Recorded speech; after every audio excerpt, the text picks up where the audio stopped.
السلام عليكم ورحمة الله وبركاته.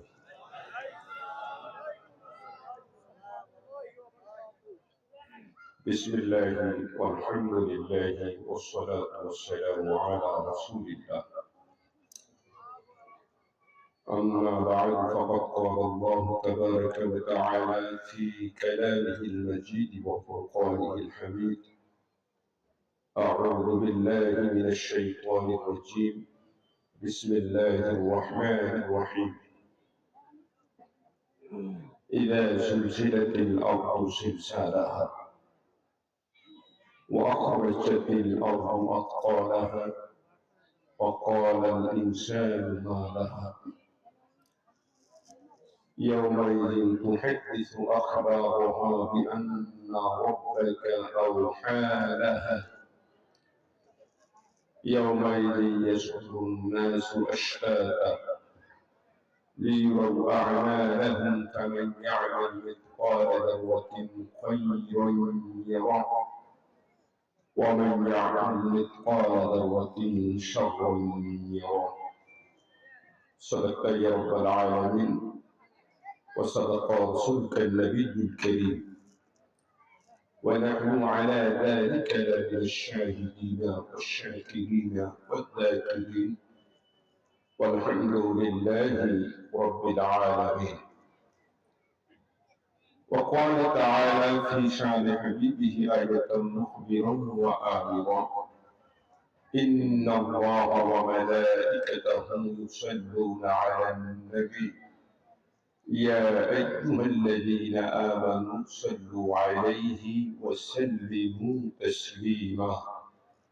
যার যে দরুদ মুখস্থ আছে ঠোঁট লাগিয়ে জবান মহব্বতে একটা বারের জন্য হলো পড়ে নেন: আল্লাহুম্মা সাল্লি আলা সাইয়্যিদিনা ওয়া নাবিয়্যিনা ওয়া শাফী'িনা ওয়া হাবিবিনা ওয়া মাওলানা মুহাম্মদ সাল্লাল্লাহু তাআলা আলাইহি ওয়া আলা আলিহি ওয়া সাহবিহি ওয়া বারাকা ওয়া সাল্লামা তাসলিমান কাসীরান কাসীরা। اللهم صل على سيدنا محمد النبي الأمي وآله وسلم تسليما كثيرا كثيرا. اللهم صل وسلم وبارك عليه. أحباب الكرام، দুই দিন ব্যাপী ঐতিহাসিক তাফসীরুল কোরআন মাহফিলের সমাপনী রজনীতে এই মুহূর্তে যারা প্যান্ডেলের নিচে বসে আছেন, যারা বাইরে তাদের কথা আমি বলছি, যারা প্যান্ডেলের নিচে কষ্ট করে বসেছেন তাদের মর্যাদা কত? মদিনাওয়ালা নবী বলেন, যেখানে কোরআন হাদিসের আলোচনা হয় 10 ততই সব। সোজা বাংলা কথায় যেখানে তাফসীরুল কোরআন মাহফিল হয়, ওই মাহফিলের প্যান্ডেলে যারা আনন্দের সাথে বসে যায়, বসার সাথে সাথে কোরআন কারীমের ইজ্জাত আর বরকতে আল্লাহ পাক বসনেওয়ালা ব্যক্তিদের অতীত জীবনের গুনাহগুলোকে মাফ করে দেন। আর একটু জবান খুলে বলুন আল্লাহু আকবার। হাদিসটা বুঝে থাকলে বলেন তো, মাফ করে দেওয়ার দায়িত্ব কার? আল্লাহ যদি আপনার আমার গুনাহ মাফ করে, তার কোনো অসুবিধা আছে? হাদিস এখান থেকে শেষ নয়।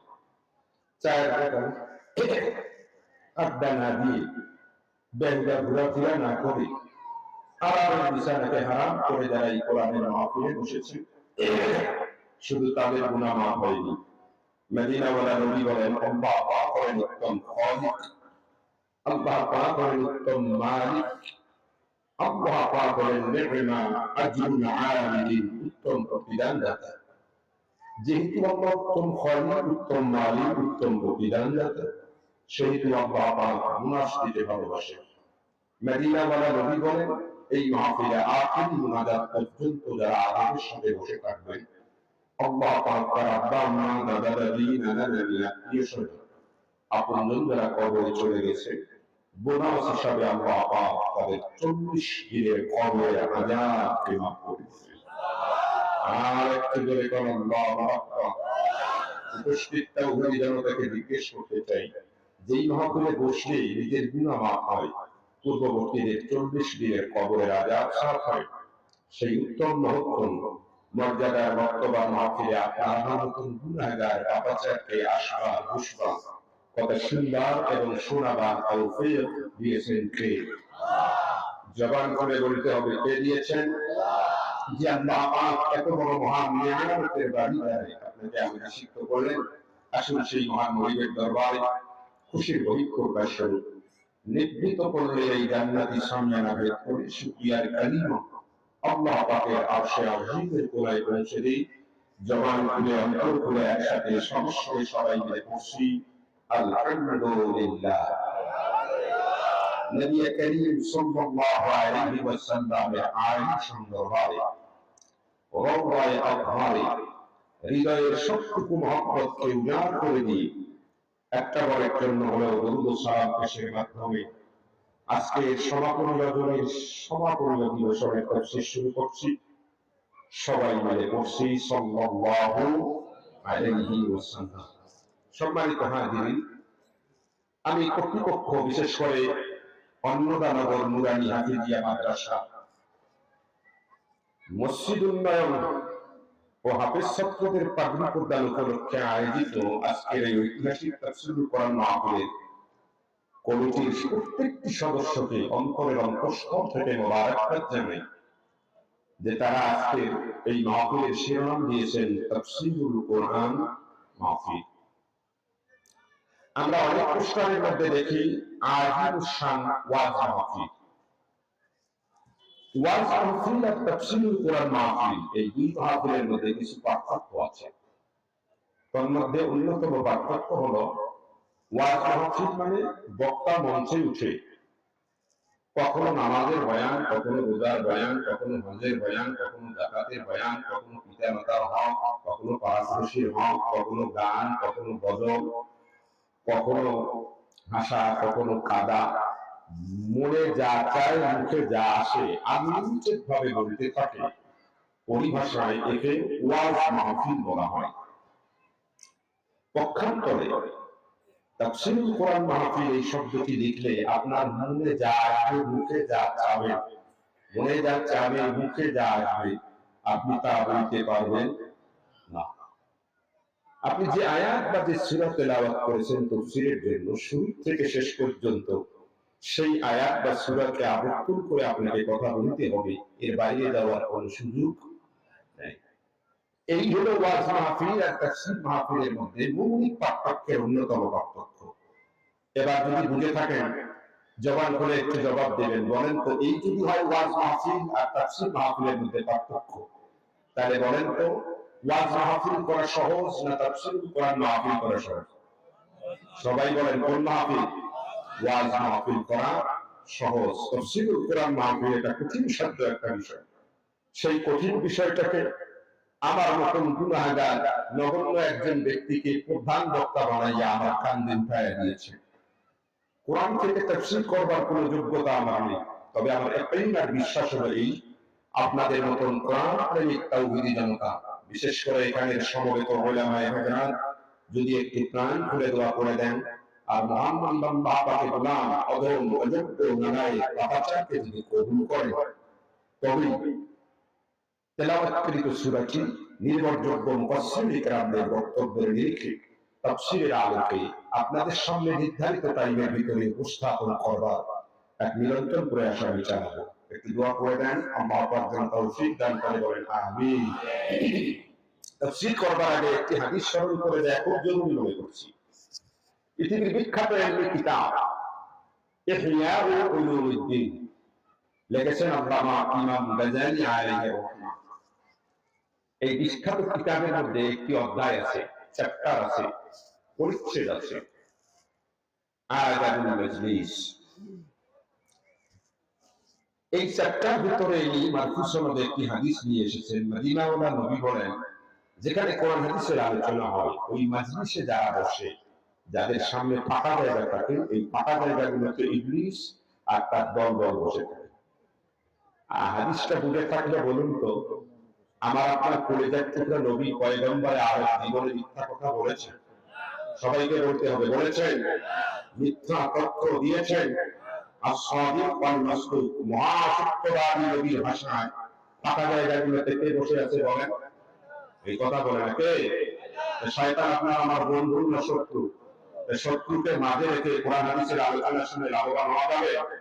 শুধু আপনাদের জন্য না, মহিলা প্যান্ডেলেও ফাঁকা জায়গা আমি তাকবীর দিব, কোরআনের সম্মানে একটু দাঁড়াবেন আর দাঁড়িয়ে জিকির করতে করতে সামনে আসবেন। বিশেষ করে যুবকেরা তোমরা একটু সামনে আসবেন।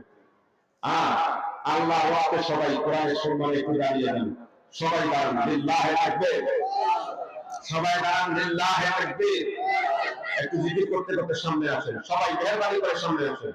জিকির করেন, লা ইলাহা ইল্লাল্লাহ, লা ইলাহা ইল্লাল্লাহ, সুবহানাল্লাহ, আলহামদুলিল্লাহ, লা ইলাহা জোরে লা ইলাহা ইল্লাল্লাহ, সুবহানাল্লাহ, আলহামদুলিল্লাহ, লা ইলাহা। ভাইজান, এই যে ভাইজান, আপনি এটা করবেন, এইটা করবো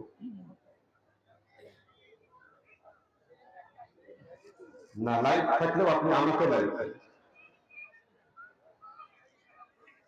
আপনারা আমার তবিয়ত আপনারা জানেন, আমি কমার্শিয়াল কোন বক্তা না, বক্তব্য দেওয়াটি আমার পেশা না। আপনাদের দোয়ায় ছোট্ট বয়সে মাস্টার্স ক্লাসে কামিল ক্লাসে এই কোরআনের তাফসীর আমি পড়াচ্ছি 21 বছর ধরে। কত বছর? 21 বছর। আমি একজন শিক্ষক মানুষ, আমার আগে যে কথা বলছেন আমার ডাইরেক্ট শব্দ। একজন শিক্ষক যখন লেকচার দেয় তখন ক্লাসে 3 ড্রপ সাইলেন্ট থাকে। পরিবেশ দেবেন, দয়া করে ছোট ছোট বাচ্চারা দৌড়াদৌড়ি করছে, চিল্লাচিল্লি করছে, ভলান্টিয়ারদের কাজ, তাদেরকে এটা করতে দিবেন, একটু মায়া দিয়ে বসে দিবেন। যারা দাঁড়িয়ে আছেন আল্লাহ রাসূল বসে পড়ে, ভিতরে এসে বসে পড়ে, ভালো লাগবে ইনশাআল্লাহ। আমার দিকে তাকান। আচ্ছা, এতগুলো মানুষ জিকির করছে, জিকিরের সাথে কারো কি কোনো দুশ্মনী আছে? সবাই কথা বলেন, দুশ্মনী আছে? জিকির করলে লাভ না লস? কি পরিমাণ লাভ জানেন? আমার দিকে তাকান। আল্লাহ কোরআনে বলেন, আলা বিযিকরিল্লাহি তাতমাইন্নুল কুলুব। আল্লাহ বলেন, সাবধান, হাতে টান দিয়ে, তোমার হার্টে প্রবলেম, বুকে ব্যথা করে, ঔষধ খাওয়ার কোনো কাজ হয় না। ইগো করেছ, এনজিওগ্রাম করেছ, সিদ্ধান্ত নিয়েছো ভিসা করে ভারতে যাবে, আল্লাহ বলেন কিছুই লাগবে না, কিছুই লাগবে না, শুধু তুমি আমার জিকির করো, তোমার হাড়ের সমস্ত রোগকে আমি আল্লাহ পাক সুস্থতা দান করব। তাহলে হাড়ের সবচেয়ে মহা ঔষধ হলো আল্লাহ পাকের জিকির করো। সুবহানাল্লাহ বলবেন না? আমার দিকে তাকান। তাহলে 1 নম্বরে জিকিরের ফজিলত হলো হার্ট সুস্থ হয়, 2 নম্বরে গুনাহ মাফ হয়। সুবহানাল্লাহ বলেন। 3 নম্বরে জিকির করলে আমলনামা পরিপূর্ণ মুকাম্মাল হয়ে যায়। সর্বশেষ বলি, যারা বেশি বেশি জিকির করবে, এই লোকটা যখন মারা যাবে, মৌতের সময় মৃত্যুর যন্ত্রণা যতই ভয়ঙ্কর আর কষ্টকর হোক না কেন, মৌতের সময় তার জবান থেকে কলেমা নসিব হবে। আখিরাতে লোকটা হাসতে হাসতে বিনা হিসাবে আল্লাহর জান্নাত চলে যাবে। তাহলে বলে এই জিকিরের পর করোনা বেশি, তাহলে মহব্বতে একটু জিকির করবে, জবান খুলে দিয়ে জিকির করেন, লা ইলাহা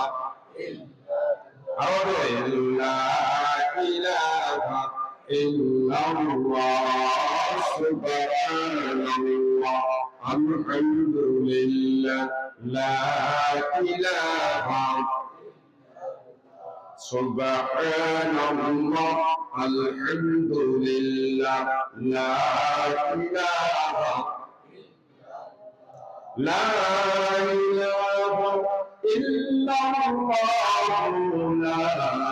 লা ইলাহা ইল্লাল্লাহ, সুবহানাল্লাহ, আলহামদুলিল্লাহ, লা ইলাহা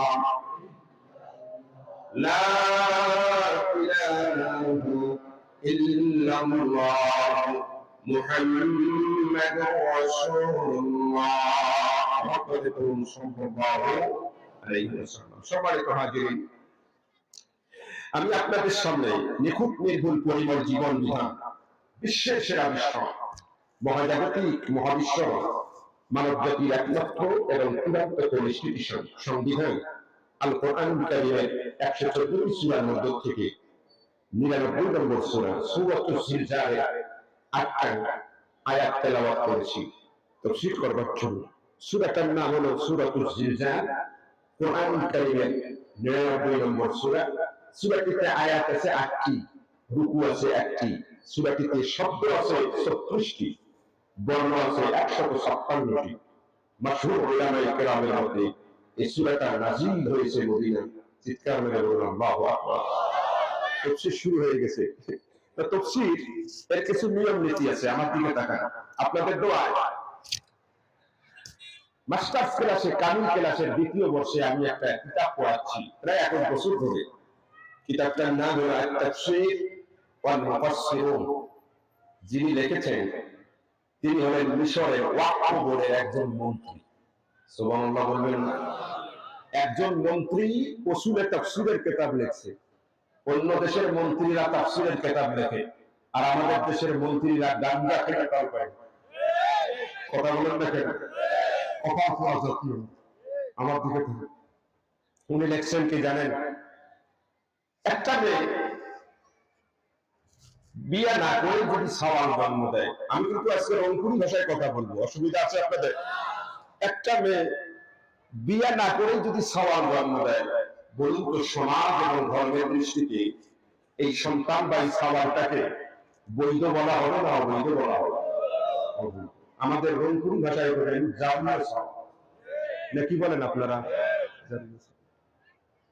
উনি তার কিতাবে লিখছেন, কোন ব্যক্তি যদি কোরআনের তাফসীর করতে যে রাসূল এবং সাহাবা কর্তৃক নির্ধারিত নিয়মের বাইরে কোরআনের কথা বলে, বিয়ে ছাড়া সওয়াল জন্ম দিলে যেমন অবৈধ জান্নাহ, তেমনি কোরআনের তাফসীরের নিয়ম নীতি না মেনে বক্তা যত বড় সুরে না হোক, যত লক্ষ লোক তার বক্তব্যে আসুন, সে বক্তা যদি নিয়ম নীতি না মানে, সে যদি হক কথাও বলে, রাসূল বলেন তারপরে হচ্ছে গুনাহ করলো, তার পাপ হলো, আর এই কারণে বক্তা জাহান্নামী হবে। বক্তা যদি জাহান্নামী হয়, শ্রোতারা কি চেলচেলাইয়া জান্নাত যাবে?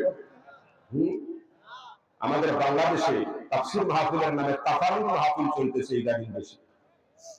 ভাইজান আমার দিকে তাকান, ভাইজান এই দিকে। আপনি কি কোনো কারণে কোনো টেনশন নিয়ে এখানে বসেছেন? তাহলে আমার দিকে স্থির থাকতে হবে প্লিজ।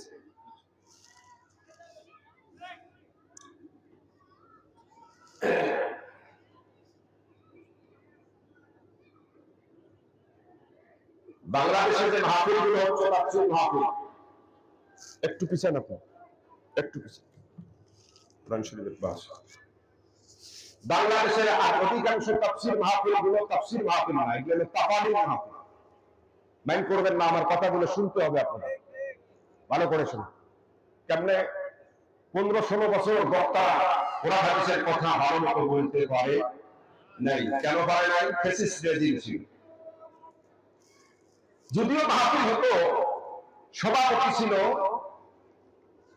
হুসেন পেটান গাঞ্জার মদান মোসা ঘুরিয়া। আরে কথা বলেন না কেন? আমার নিজের অভিজ্ঞতা থেকে বলছি, অনেক মাহফিলে এরকম করার সাথে সাথে সভাপতির গা থেকে গাঞ্জা বের হচ্ছে। আচ্ছা, এখানে দৌড়াদৌড়ি শুরু হলো কেন? ওইখানে একজন বসেন, কোন পীর গাছের তো এরকম হওয়ার কথা না। আমি এই অঞ্চলটাতে খুব কম এসেছি, এই জন্য আপনারা আমাকে চেনেন। একটু মনোযোগ দেন ভাই, একটু আমাকে আগাইতে। আর আবার ওই সভাপতি গুলো এমন চালাক ছিল, বক্তা যখন খাইতে বসে 10-12টা হুন্ডাই করে গুন্ডাই ওই সময় হাজির। আসসালামু আলাইকুম হুজুর, আমি আজকের মাহফিলের সভাপতি। হুজুরের মাশাআল্লাহ। হুজুর আমার আরেকটা পরিচয় আছে, বলেছি আমি হলাম পীরগাছা থানার অমুক দলের জেনারেল সেক্রেটারি। যখন এই কথা বলছে বক্তার কলিজার ভিতরে একটা পানি থাকে, কথা বলেন না কেন? বক্তা ওয়াজ করতে চাইছিল একটা, সাথে সাথে সেন্স করে দিয়েছে। বক্তার মঞ্চে উঠে এখন তফসির শুরু করছে। কোন তফসির? যে সাপের চোখ নাই, মুখ নাই, করে না তো ফিসফাস, মারে না তো বিশ্বাস, তেলে মেরে ডান্ডা করে দিব ঠান্ডা, তো মেরুষ্ট আর বাহুবু আল্লাহ নাম মানা নবীর তরিকায় চলা, আমিও শান্তি। আসমানের উপরের ওয়াজ আর জমিনের নিচের ওয়াজ, কারণ জান বাসা পড়ছে। কথা কথা কেন ভাই? 16 বছর চলছিল এইরকম। আলহামদুলিল্লাহ আল্লাহ পাক 16 বছর পরে এই জাতির উপরে বিশেষ রহমত করলেন। 5ই আগস্টের মহান বিপ্লব হলো, সব ছেলেমেয়ে মাসলুম জনতা স্বাধীনতা পেল, বক্তারা স্বাধীনতা পেল। তাই কিনা বলেন? বক্তারা স্বাধীনতা পাওয়ার পরে বক্তারা কি করে যাবে? মঞ্চে উঠে আচ্ছা বলেন তো 5ই আগস্ট বিপ্লবের সময় ফলাফল কি? এই ফ্যাসিস্ট রেজিমের যিনি প্রধান নেত্রী ছিলেন আম্মা জান, উনি তার মামুর বাড়ি দিল্লি বলেন। কথা বলতে কেন? আম্মা জান পালাইছেন, সওয়ালগুলো কি এতিম হইল? এতিম সওয়ালগুলোকে নিয়ে গেছেন না রেখে গেছেন? অন্যটা নগরের এতিম সওয়ালগুলো আছে না? বুকের মধ্যে জ্বালা কম না বেশি? অনেক জ্বালা তাদের, কারণ ওরা হিসাব মিলাইতে পারে না। কারণ ওদের ক্যালকুলেটর বলছিল 19 সাল পর্যন্ত, কিন্তু 24-এ তছনছ হয়েছে। বলেন জ্বালা আসছে না কমছে? অনেক জ্বালা। এরা ঘুমাইতেই পারে না, হিসাব মিলাইতেই পারে না। এই জন্য এই যে আজকে মাহফিল 15 বছর 16 বছর তো মুরব্বীদেরকে মাহফিল করতেই গেই, এই দিনেও কত শর্ত দিছি। আরে কথা কর না কেন? দেখি এখন ঘুমেই তো ধরে না, দেখি হুজুর কি বলে। 5-7 জন এতিম ওই গেট দিয়ে ঢোকার আগে চায়ের দোকানে একটু চা খেয়ে ভিতরে ঢুকে,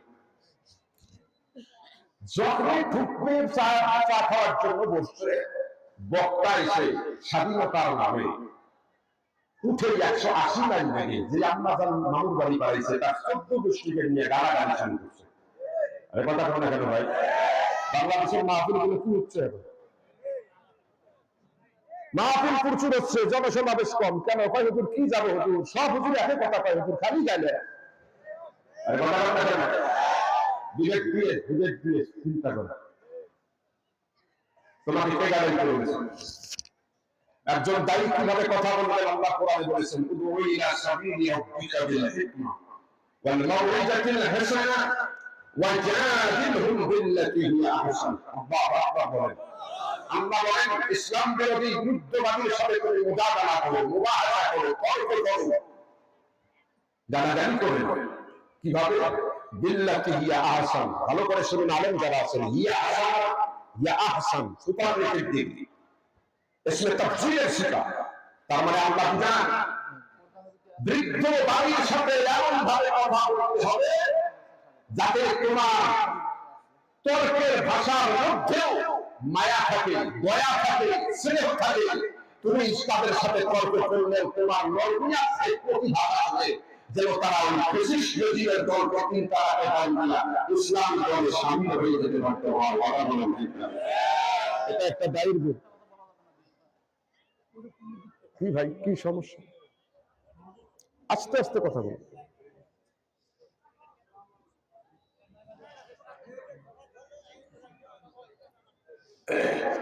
আপনারা কি আমার কথায় বিরক্ত হচ্ছে? আমি যে কথাটা তুলে ধরছি এটা সত্য না মিথ্যা? হ্যাঁ, আমার দিকে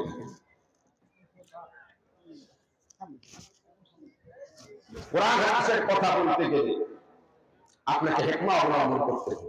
কারো সমালোচনা করতে গেলে সেটা ভাষা খুব চমৎকার হতে হবে।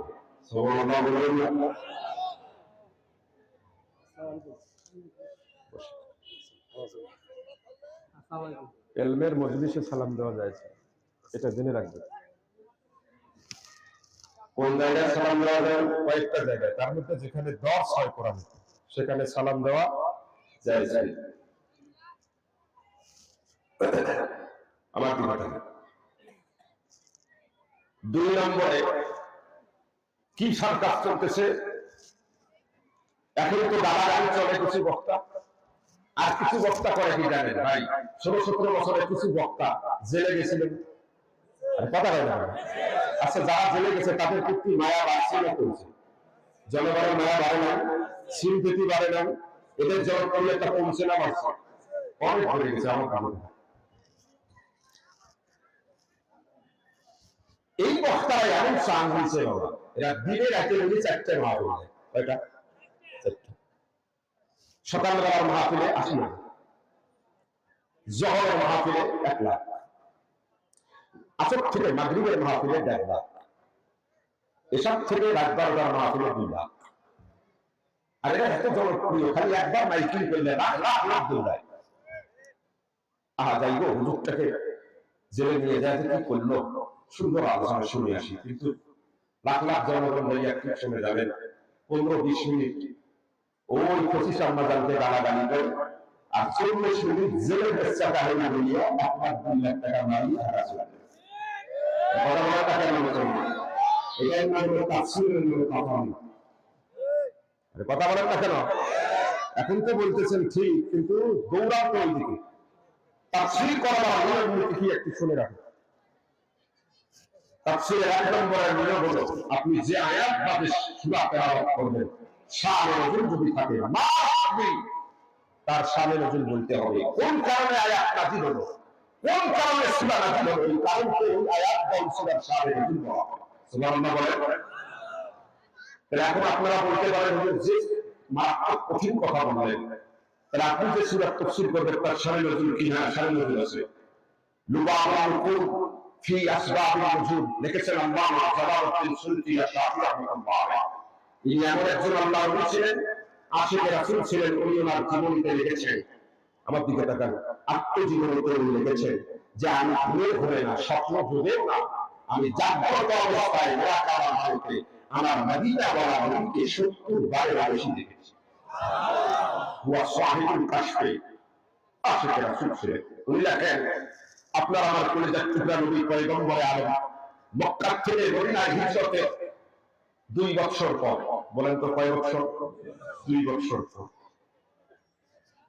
মদিনার গিরিপথ দিয়ে যাচ্ছেন, বাদাল ইশার নামাজের পরে। গিরিপথ কালে বলে 2 পাহাড়ের মাঝখানের চিকন রাস্তা, সরু রাস্তা, আটো রাস্তা। আমার ভাব ভাষা বুঝতে আপনাদের কষ্ট হয়। একা একাই যাচ্ছেন, হঠাৎ করে ইহুদি এবং নাসারাদের 10 থেকে 12 জন তাগড়া যুবক, অন্য দানবের ভাইরা বলেন তো, ইহুদি নাসারা মুসলমানের বন্ধু না শত্রু? এই জাত শত্রু 10 থেকে 12 জন তাগড়া যুবক পরস্পরে হাত ধরছেন, ধরে রাসূলের সামনে দাঁড়াইয়া ব্যারিকেড সৃষ্টি করে দিয়েছেন, মানববন্ধন তৈরি করেছেন, পথ আটকিয়ে দিয়েছেন। সাহসের মুক্ত কর্তৃক নবী এতটুকু ভয় হয় না।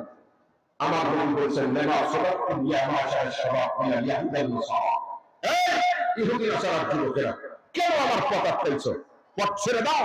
আবু বকর, ওমর, ওসমান, আলী রাদিয়াল্লাহু আলাইহিম আজমাইন মসজিদে নববীতে অপেক্ষমান, তাদের সাথে আমাদের জরুরি মিটিং আছে, আমাকে যেতে দাও। ওই 10-12 জন যুবকের যে লিডার ছিল, আমার দিকে তাকান, সে রাসূলুল্লাহ একেবারে কাছাকাছি এসেছে, এসে বলতেছে, আব্দুল বাবা, আমরা তোমাকে হত্যা করবার জন্য, তোমার অনিষ্ট সাধনের জন্য, তোমার ক্ষতি করবার জন্য তোমার পথকে আটকিয়ে রাখিনি। বলে, তাহলে কেন রাখিয়েছ, কেন আটকাইছ? বলে, আমাদের এই যুবকদের মনে আকাশের বিশাল শূন্যতার মতো এক জটিল আর কঠিন প্রশ্ন আছে। এই প্রশ্নের জবাব সাধারণ কোনো পাবলিক দিতে পারবে না, একজন সত্যিকার আল্লাহর নবী ছাড়া। তুমি নিজেকে নবী দাবি করো এবং শ্রেষ্ঠ নবী হিসাবে দাবি করো, তুমি যদি সত্যিকার আল্লাহর নবী হয়ে থাকো, আল্লাহর কাছে গোপন যোগাযোগ করে প্রশ্নটার জবাব দিয়ে দাও। জবাব দিয়ে অ্যাপ্রোপ্রিয়েট, একুরেট, 100 মিলে যায়, যুক্তিযুক্ত হয়। আমরা এই যুবকেরা তোমার হাতে হাত রেখে তাওহীদের কাজে না করে আমরা তোমাকে শ্রেষ্ঠ নবী মেনে মুসলমান হয়ে যাব। মদিনা ওয়ালা ছিলেন সাহিবুল হিকমা, প্রচন্ড প্রজ্ঞাবান এক মহান ব্যক্তিত্বের অধিকারী। তিনি চিন্তা করলেন, একটা প্রশ্নের জবাব দিলেই যদি একটা তাগড়া যুবক মুসলমান হয়, তাহলে তো এই প্রশ্নের জবাব দেওয়ার প্রচেষ্টা করাই দরকার। আমার নবী বললেন, মা সুআলুকুম, বলো তোমাদের প্রশ্নটা কি? এবারে যুবকদের লিডার বলছে, আমাদের প্রশ্ন, তুমি যে দাবি করো, তুমি যে প্রচার করো, তুমি যে মানুষকে দাওয়াত দাও, ভয় দেখাও, এই দুনিয়া ধ্বংস হলে নাকি কিয়ামত হবে? আমাদের প্রশ্ন হলো, এই দুনিয়ার মাটি কেমনে ধ্বংস হবে? এই দুনিয়ার সাত আসমান কেমনে ধ্বংস হবে? এই দুনিয়ার গাছপালা, তরুলতা, পাহাড় পর্বত কেমনে ধ্বংস হবে? এই দুনিয়ার চন্দ্র, সূর্য, তারকা, গ্যালাক্সি, ব্ল্যাক হোল এগুলো গ্রহ কেমনে ধ্বংস হবে? না ইম্পসিবল, এগুলো ধ্বংস হওয়া সম্ভব নয়। তারপরে তোমার দাবি অনুযায়ী এগুলো যদি ধ্বংস হইয়া কিয়ামত হয়, আমাদের প্রশ্ন হলো মাতা তাকুন সাআ ওয়া কাইফা, কখন কিভাবে কিয়ামত হবে? তুমি যদি সত্যি আল্লাহ বলে থাকো, আল্লাহর কাছে বলুন, জবাবের মাধ্যমে জবাব দাও। জবাব যদি 100 মিলে যায়, আমি তোমাকে শ্রেষ্ঠ নবী বলে তাহলে কালেমা পড়ে আমরা সম্মান করব। এবার মনে থাকলে বলুন, প্রশ্নটা সহজ ছিল না কঠিন ছিল? মহা কঠিন ছিল। আবার বলি, তথ্য জানা ছিল না কখন কিভাবে কিয়ামত হবে। হাফিজুল হাদিস আল্লামা জালালউদ্দিন সুয়ুতী আশ-শাফিঈ রাহমাতুল্লাহ আলাইহি লেখেন, আপনার আমার নবী পয়গম্বর আদমের যখন কোন প্রশ্নের জবাব জানা থাকতো না, আমাদের উপরে তিনি কোন প্রশ্নের জবাব দিতেন না। রাসূলুল্লাহ আদম ছিল, হেদিস ছিল, ছিল, প্রশ্নের জবাব জানা না থাকলে পরে আপনার আমার কলিজার টুকরা নবী তার মোবারক চক্ষু দুইটাকে বন্ধ করে দিতেন। আপনি আমি বিপদে পড়ে চোখ বন্ধ করলে শুধু আবার দেখি, দুনিয়ার কিছু দেখতে পারি না। কিন্তু আপনার আমার নবীর চোখের আগে পাওয়া ছিল বাবা, আমার আমার নবী, আপনার আমার নবী কলিজার টুকরা নবী আল্লাহর হাবিব বিপদে পড়ে চক্ষু বন্ধ করার সাথে সাথে আল্লাহ পাকের আরশের আজিমের কোনায় তার কোরআন হয়ে যায়। বলেন বাবা, আমার নবী ছিল কে ছিল? মদিনাওয়ালা নবী মদিনার গিরিপথে চক্ষু বন্ধ করে দিয়েছে, আল্লাহ আজিমের কোনায় যোগাযোগ হয়ে গেছে। আল্লাহ রাব্বুল আলামিনের সাথে সাথে জিবরাইলকে ডাক দিয়ে কয়, জিবরাইল দেরি করিস না, দেরি করিস না, আমার হাবিবকে দেখায় না। প্রশ্ন করে বিব্রতকর পরিস্থিতিতে ফেলিয়ে দিয়ে কাফের যুবকেরা বিদ্রোহ করতে চায়, এটা হতে পারে না। যা জানে জিবরাইল, দুনিয়া কখন কিভাবে ধ্বংস করবো, এই দুনিয়া সৃষ্টি 50,000 বছর আগে লাউহে মাহফুজের কলম আমি আল্লাহ যখন কোরআন লিপিবদ্ধ করেছিলাম, ওই কোরআনুল কারীমের সূরাতুল ফুরকানের 8 আয়াতের ভিতরে এই প্রশ্নের জবাব আমি আল্লাহ সুন্দর করে বিবরণ করে দিয়েছি। দেরি করবার জিবরাইল, এই মুহূর্তে আমার মদিনা বালা নবীর উপরে সূরা সিলসিলার 8 আয়াত তুমি মেসেজ আকারে নাযিল করে দাও। আয়াত নাযিল হয়ে যায়, একে তাফসীর বলা হয়। এটা প্রথম পাঠ, ভালো করে শুনুন।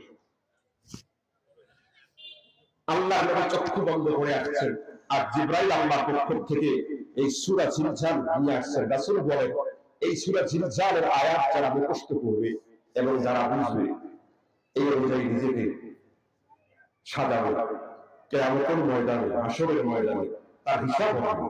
সে ব্যক্তি জান্নাতের 8টা দরজা যে কোনো দরজা দিয়ে নিজের ইচ্ছায় জান্নাত প্রবেশ করবে। খুব মনোযোগ দেন, এটা কত যে দামি ছিল একটা ভালোবাসা। আমার আল্লাহ রাব্বুল আলামিন জিবরাইলকে ডাক দিয়ে বলে, জিবরাইল, আমার পক্ষ থেকে আমার নবীকে জানায়া দাও, আমি এই সূরাটার জন্য নাযিল করে দিলাম। জিবরাইল আয়াত নিয়ে আসলেন, সূরা নিয়ে আসলেন। আসার পরে আল্লাহ পাক জিবরাইলের মাধ্যমে মুহাম্মদুর রাসূলুল্লাহ তার প্রিয় হাবিবকে ডাক দিলেন। হাবিব চক্ষু খোলেন, মাথা তোলেন, আল্লাহু আকবার বলেন। দাবহীন কণ্ঠে আপনি কাফেরদের প্রশ্নের জবাব দিয়া দেন, অবশ্যই এই দুনিয়া ধ্বংস হবে, কিয়ামত হবে। বলে কখন? আমার আল্লাহ বলেন, ইনা সুলসিলাতিল আরদু সিলসালাহা وأخرجت الأرض أثقالها وقال الإنسان ما لها। আয়াত নাযিল হলো। আল্লাহ কয়, হাবিব আপনি বলুন, অবশ্যই এই দুনিয়া ধ্বংস হবে। কখন? ইদা সুলসিলাতিল আরদু সিলসালাহা, এই জমিন প্রচন্ড আকারে যখন কাঁপবে, থামবে না যখন, কিয়ামত হবে তখন। আল্লাহু আকবার বলেন। ভাই এখনো জমিন কাঁপে কি কাঁপে? কাঁপতেই থাকে না, থামে। কিন্তু যেদিন কিয়ামত হবে সেদিন কাঁপা শুরু হবে, আর যতক্ষণ কিয়ামত না হয়। বলে হুজুর এটা কখন হবে? হাদিসের মধ্যে আসছে এই আয়াতের তাফসীর। আল্লাহ পাক একদিন ইসরাফিলকে ডাক দিয়ে বলবেন, ইসরাফিল একটা সিংহায় খুদাও। যখন খু দিবে তখন এই জমি কাঁপা শুরু হবে। এই কাঁপুনিটা কত মারাত্মক হবে আল্লাহ পরের আয়াতে তার রিফ্লেকশন বর্ণনা করেছেন। আল্লাহ বলেন, ওয়া আখরাজাতিল আরদু আথকালাহা, জমি এত করে কাঁপবে, প্রচন্ড কাঁপুনি আর ঝাঁকুনির কারণে এই জমির সপ্তমে সোনা দানা মণি মুক্তা হীরা জহরত কাঞ্চন যত মূল্যবান পদার্থ আছে সবগুলো প্রচন্ড কাঁপুনি আর ঝাঁকুনির কারণে মাটির তলদেশ থেকে বের হইয়া উপরে চলে আসবে। আর কি হবে জানেন? আমার দিকে তাকান। ওই সময় যারা পৃথিবীতে বেঁচে থাকবে এরা বের হবে কাফের, মুশরিক, মুনাফিক, বেঈমান, নাস্তিক, মুরতাদ। বারাক ওবামা, ট্রাম্প, আং সান সুচি, নরেন্দ্র মোদী, নুরবি সাহারিয়া, কবির, মোসার জাফর ইকবাল। আরে কথা বলেন না কেন? যারা বলে দেয়ার ইজ নো গড, এরা ঘর থেকে বের হইয়া দেখবে সোনা দানাগুলো পড়ে আছে। বলবে তোর কি হয়েছে, এত কাঁপিস কেন? এগুলো যে ঘরে নিয়ে দেখতে পাচ্ছি না। এখন প্রশ্ন করতে পারেন আমরাও তো আমি জানি না। ওয়া মানে এবং কলা মানে বলবে, আর ইনসানি মানে মানুষেরা বলবে। আর আপনি সে জায়গায় করেন ট্রাম্প, বারাক ওবামা, আং সান সুচি, নরেন্দ্র মোদী, নুরবি সাহারিয়ার কবির কে তর্জমা করলেন কেন? প্রশ্ন আছে না নাই? কারণ তাহলে আল্লাহর নবীর হাদিস, মদিনা ওয়ালা নবী বলেন লা তাকুমুস সাআতা ইয়াকুলু আর-রাজুলু ফিল আরদি আল্লাহ আল্লাহ। আমার মদিনা ওয়ালা নবী বলেন এই দুনিয়ায় কিয়ামত হবে না ততক্ষণ জমিনে একটা লোক আল্লাহ বলে বলা জীবিত থাকবে যতক্ষণ। আর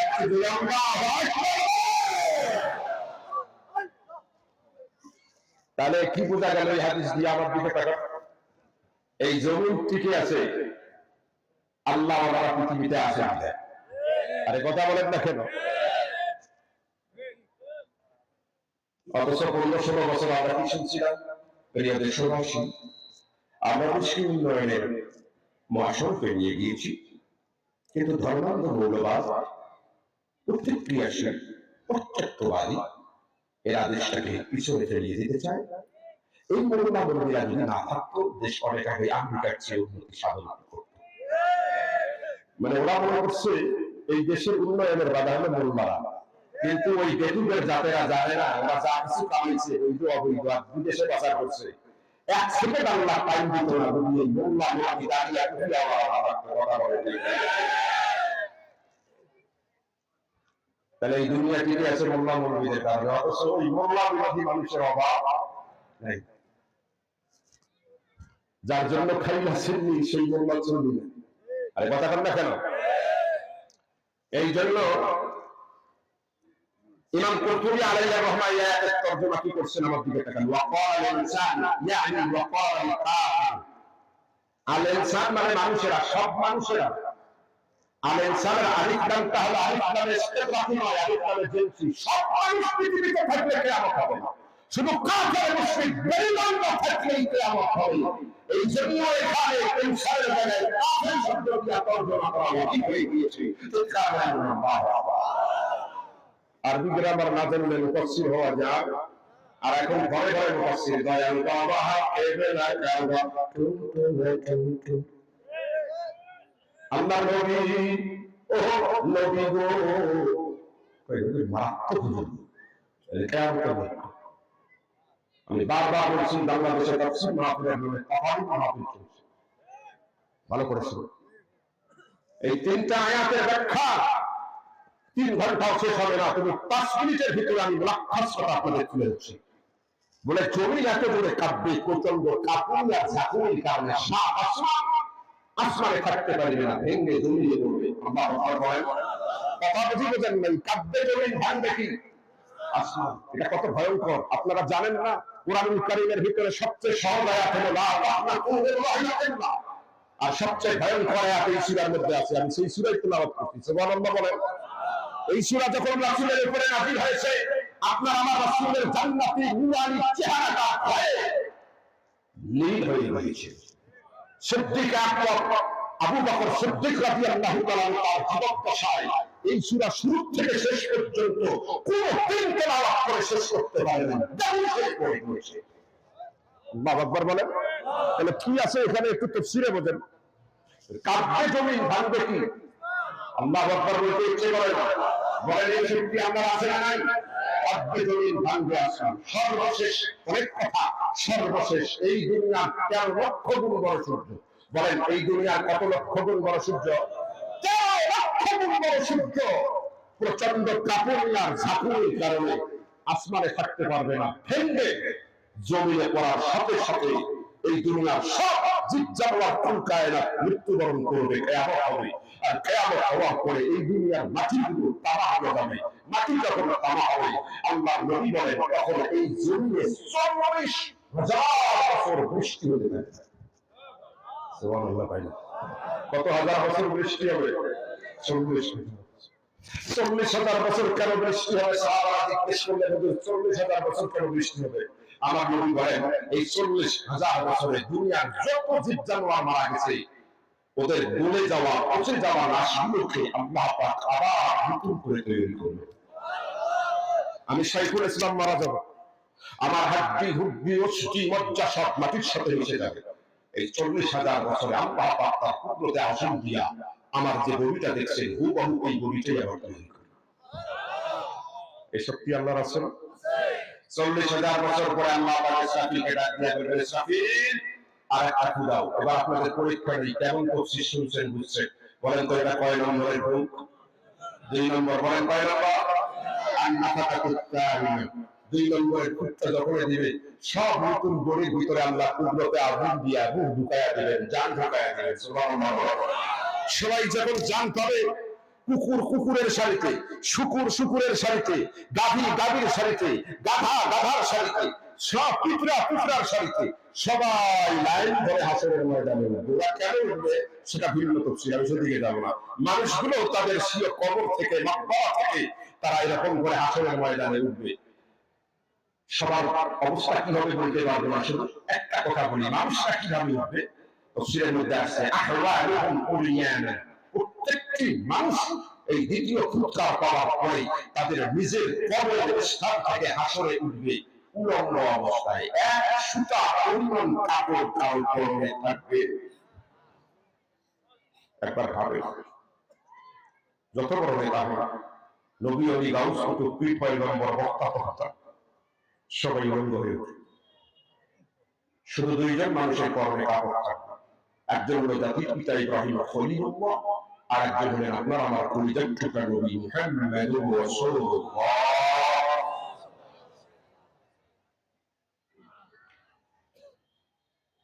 বাবাজি আপনি সামনে বসেন তো, এইখানে বসেন।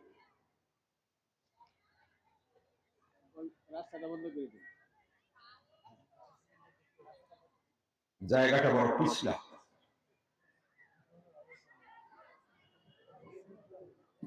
আপনারা লাভ করছেন। আমি দীর্ঘ সময় আলোচনা করতে পারি, পরিবেশ ভালো, আর যদি পরিবেশ ভালো না দেন তাহলে আমার মন্ত্র মুখস্থ আছে, আলহামদুলিল্লাহ রাব্বিল আলামিন। আমার থেকে আমি হাদিস বলছি, আর বক্তা যখন হাদিস বলে তখন এই বক্তার সাথে আল্লাহ আরশে আজিমের একটা টান লেগে যায়, একটা অদৃশ্য বন্ধন তৈরি হয়ে যায়। সুবহানাল্লাহ বলেন। আমার দিকে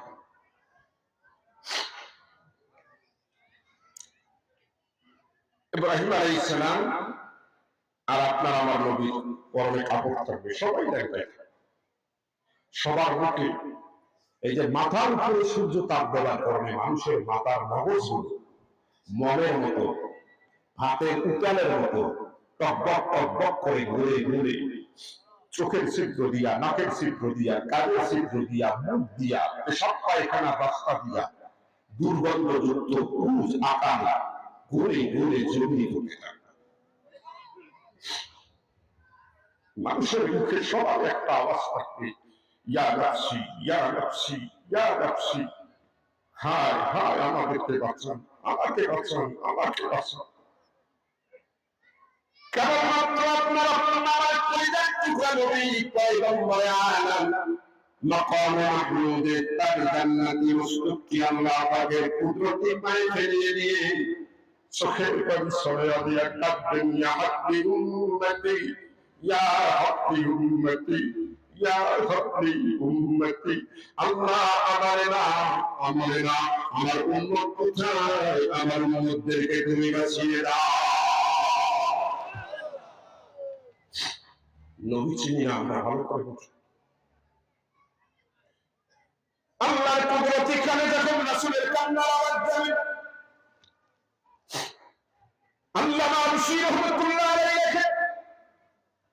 সাথে সাথেই নরম ভাষায় আল্লাহ ডাক দিলেন, হাবিব দোস্ত আমার, প্রিয়তম আমার, আপনি কাঁদবেন না, খবরদার খবরদার আপনি কাঁদবেন না, দয়া করে আপনি আপনার মাথা উঠান, চোখের পানি মুছে ফেলেন। হাবিব আপনি কাঁদলে করে আমি আল্লাহ স্থির থাকতে পারি না।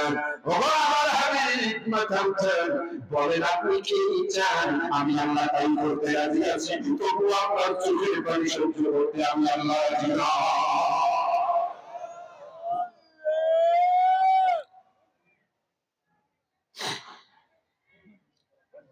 আমার দিকে তাকান। আল্লাহ আশ্বাস পাওয়া পরে রাসূল মাকামে মাহমুদ থেকে তার সিজদা উঠাবেন। আমার দিকে তাকান, তার দুই হাতে তালু দিয়া চোখের পানি মুছে বলবেন, আল্লাহ আনতা রাব্বুল আলামিন, আনা রাহমাতুল লিল আলামিন। আল্লাহু আকবার বলেন। আল্লাহ গো, আপনি হলেন রব্বুল আলামিন, জগৎ সমূহের রব, আর আমি হলাম রাহমাতুল লিল আলামিন, জগৎ সমূহের রহমত, দয়ার। আল্লাহ যে মানুষগুলো এত কষ্ট করছে আমি সহ্য করতে পারছি না, কারণ আমি রহমাতুল লিল আলামিন। আমার আল্লাহ বলেন কি করতে হবে, বলে আল্লাহ আমার চোখের সামনে মানুষের এই দুঃখ আমি সহ্য করতে পারছি, রব্বে কারীম একটু দয়া করে আপনি বিচার শুরু করেন, কে জান্নাতি কে জাহান্নামী আপনি ঠিক করে বলতে পাঠিয়ে দেন, কিন্তু আমার চোখের সামনে আমি এই আযাব সহ্য করতে পারছি না। আমার আল্লাহ তাকে একটু মুস্কি হাসবেন, ডাক দিয়ে বলেন, হাবিব গো চোখের পানি মুছে ফেলেন, আপনি যা বলেছেন আমি আল্লাহ তাই করে দিলাম। আল্লাহ রাসূলের এই সুপারিশ আল্লাহ গ্রহণ করবেন। আরাফাতের ময়দানে তার কুরসির মধ্যে বসবেন, বিচারের সিংহাসনে বসবেন। আল্লাহ যখন বিচারের সিংহাসনে বসবেন, তখন কিয়ামতের ময়দানে, হাসরের ময়দানে আউয়ালার মুতলাকান দল হবে মোট 4টা। আমার কথা বুঝে থাকলে জবান খুলে সবাই বলবেন, হাসরের ময়দানে মোট দল হবে কয়টা? আরো জোরে কয়টা? জোর হলো না, কয়টা? এক নম্বরের দল হবে বিনা হিসাবে জান্নাতি, আল্লাহু আকবার বলেন। 2 নম্বরের দল হবে বিনা হিসাবে জাহান্নামী, নাউজুবিল্লাহ বলেন। 3 নম্বরের দল হিসাব হবে একেবারে সহজ, সুবহানাল্লাহ বলেন। 4 নম্বরের দল হিসাব হবে বড় কঠিন। দল কয়টা? মজার ব্যাপার কি জানেন, এখন আমি এই 4টে দলের বয়ান কোরআন হাদিস থেকে করব। আমি যখন বয়ান করব, আপনারা যারা এখানে বসে আছেন আপনারা প্রত্যেকেই টের পাবেন আপনি এই 4 দলের কোন দলের মধ্যে আছেন। তাই না, নিজেকে যাচাই করতে চান? হ্যাঁ চান? চান তো আমার দিকে থাকে। এই আপনারা না চাইলেও আমি এই ওয়াজটা করতাম। কেন জানেন? আমাদের বাংলাদেশে এটা খুব জরুরি, কারণ আমরা এত বলান্ত হয়ে গেছি। আওয়ামী লীগ কয় আমরা জান্নাতি, বিএনপি কয় না আমরা, এসব নামের পার্টি কয় না আমরা, জামাত ইসলাম কয় আমরা জান্নাতের ভিতরে আছি, তারপরে তো তারা যারা পীর মুরিদি করে তারা কয় আমরা জান্নাতের টিকিট দেই, তাবলীগ কয় আমরা ছাড়া কেউ জান্নাতে যাবে না, আলিয়া কয় আমরা জান্নাতেই আছি, কি জান্নাতি না আলিয়া, কোন অসম্ভব, আমরা ছাড়া জান্নাত যাবে কে? আরে কথা বল না কেন? এমনকি বক্তা কোন পার্টি করে বক্তার বক্তব্য শুনে বোঝা যায়। আরে কোথায় গেল? এমনকি কমিটিও আবার যাকে তাকে দাওয়াত দেয়। কথা বলে না রে ভাই। যদি কোনো বলবি ভাই দাঁড় করে রাখে দাওয়াত করে, দেখি ইউটিউব সার্চ দেখি আমাদের দলের কি, যদি দেখে যে না ওই দলের কয় লাখ নিয়ে পাঠিয়ে দেয়, ওই বক্তাকেই চাই। আর বক্তা এসে বাবা কোরআন হাদিস নিয়ে বেরিয়ে ওই কমিটি যে দল করে ওদের 14 গোষ্ঠী জান্নাতের ভিতরে ঢুকে যায়। কথা বল না কেন? বাকিদেরকে কাফের ফতোয়া দিয়ে জাহান্নামে দিয়ে 80,000 টাকা নিয়ে শাহজাহান ঢাকা চলে যায়। আমি এই দালালি করার জন্য আসিনি, আমি কোরআন হাদিস থেকে কথা বলবো। আমি নগণ্য কোরআনের একজন গবেষক, 21 বছর ধরে এই কোরআনের তাফসীর ছাত্রদেরকে পড়াচ্ছি, শুকরান করছি কোরআন। আমি কোন দলের দালালি করব না, আমি কোরআন হাদিস থেকে কথা বলবো। আপনি আওয়ামী লীগ, বিএনপি, জাতীয় বাড়ি, জামাত, চরমনাই, শর্ষিনা, ফুলফুলিয়া, আলিয়া, কওমি, সোনাকান্দা, আড়াইবাড়ি, আটরশি, যে দলই করেন না কেন আপনি নিজের পেটের পাবেন আপনি এই 4 দলের কোন দলের মধ্যে আছেন। কারা জানতে চান একটু হাত তুলে আল্লাহ জানান। লিল্লাহি তাকবীর, মুসলমানের তাকবীর দেন, লিল্লাহি তাকবীর। তবে মনে রাখবেন হাত তো তুলছেন দোষে বলি এখন এই সাদ্দামের বয়ান আমি কোরআন হাদিস থেকে করলে অনেকে কাউয়ার মতো কালাম হবে কিরে টাকা দিয়ে আনলাম হুজুর আমার বিরুদ্ধে বলেন আরে কথা বলতে কেন সাবধান হয়ে যাবেন সাবধান হয়ে যাবেন জোর দেখাবেন না মনে সব জোর শেষ হয়ে যাবে আরে কথা বলতে কেন আমি কোরআন হাদিস থেকে কথা বলছি এবার বলেন দল আমি যুবক দেখতে পাচ্ছি আমার মাহফিলের সবচেয়ে বেশি শ্রোতা আলেম কে আলেম মানুষ তারপরে হলো যুবক এই আর আমি মাহফিলে মহিলাদের কোনো কথাই বলি না কিন্তু আমার মাহফিলে মহিলারা যায় বেশি কেন যায় আল্লাহ ভালো কোনো কথাই বলি না কিন্তু এখন মহিলারাও চেঞ্জ হয়ে গেছে মহিলারাও তফসিল ভালোবাসে সুবহানাল্লাহ বলেন আমার আম্মা জেলেরা অনেক এসেছেন একটু দয়া করে শুনবেন দেখেন তো আপনি এই চার দলের মধ্যে কোন দলের মধ্যে আছেন একটু সবাই একটু আসলে এক নম্বরের দল হবে বিনা হিসাবে সবাই বলেন বিনা হিসাবে এলাকা মুফাসসিরে কেরামরা লেখেন কিয়ামতের ময়দানে দায়িত্ব কুলা দিয়া যাদের আমল নামায় কোনো গুনাহ খুঁজে পাওয়া যাবে না শুধু নেকি আর নেকি এরা হবে বিনা হিসাবে যাবে কি আমল নামায় কি নাই আছে শুধু কি কি আর নেকি বলে হুজুর এরা আবার কারা এরা হলো নবী আর রাসূল সুবহানাল্লাহ বলেন এরা কারা নবী রাসূলের কোনো পাপ নেই আকীদা সাফ করবে কুল্লু নাবিয়্যিন মাসুম আদম থেকে আরম্ভ করে আমাদের নবী পর্যন্ত সমস্ত নবীরা নিষ্পাপ এদের কোনো পাপ ছিল না সুবহানাল্লাহ বলেন এরা এখন বলেন নবী রাসূলেরা বিনা হিসাবে জান্নাত যাবে আপনি আমি কি তালিকায় আছি নাকি হ্যাঁ মন খারাপ হয়ে গেল কয় হয় না ঠিক আছে খাও বলে আল কাতরা খায় বাঙালি কয় বলে মন খারাপ হয়েছে তো আরে এই বয়ান রাসূল সাহাবীদের সামনে করছে সুবহানাল্লাহ বলেন যখন বলছে নবী রাসূলেরা বিনা হিসাবে জান্নাত যাবে সাহাবীদের মন খারাপ হয়ে গেছে কারণ সাহাবীরা তো নবী না আরে কথা বল না কেন এটা আকীদা রাখতেন নবীরা মাসুম কিন্তু সাহাবীরা মাগফুর মাসুম সুবহানাল্লাহ বলেন সাহাবীদের কিছু পাপ হয়েছে কিন্তু আল্লাহ ক্ষমা করে দিয়েছেন সুবহানাল্লাহ বলেন আমার দিকে ভালো করে শুনেন চাকর মালিক যদি চাকরকে ক্ষমা করে দেয় ওখানে তৃতীয় কোনো বক্তব্য থাকতে পারে কেউ যদি যাইয়া কয় শুনছেন আপনার চাকর এগুলো করছে কয় হ্যাঁ জানি ক্ষমা করে দিয়েছি তারপরেও যদি এই লোকটা কথা বলে উদ্দেশ্য ভালো না আমার নবীর সমস্ত সাহাবীদের যত ত্রুটি হয়েছে মানবিক আল্লাহ বলেন রাদিয়াল্লাহু আনহুম ওয়া রাদু আনহু আমি আল্লাহ করতে যারা রাজি হয়েছে আমি আল্লাহ সার্টিফিকেট দিয়েছি ওদের সমস্ত গুনাহ মাফ করে আমি আল্লাহ ওদের প্রতি রাজি হয়ে গিয়েছি যে ছাড়ে বলেন আল্লাহু আকবার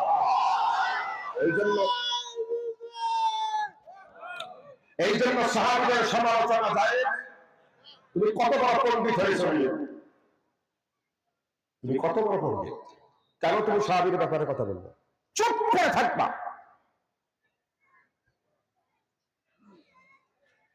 কষ্ট পাইতেছেন বুঝি সাহাবীরা মন খারাপ করে ফেলছে হায় হায় আমরা তো বিনা হিসাবে জান্নাত যেতে পারলাম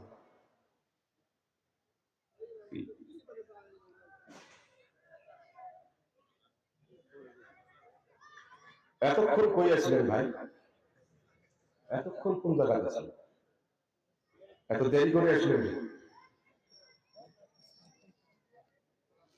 এত বুঝাইতেছি যে আমার এই ডিস্টার্ব গুলো করবেন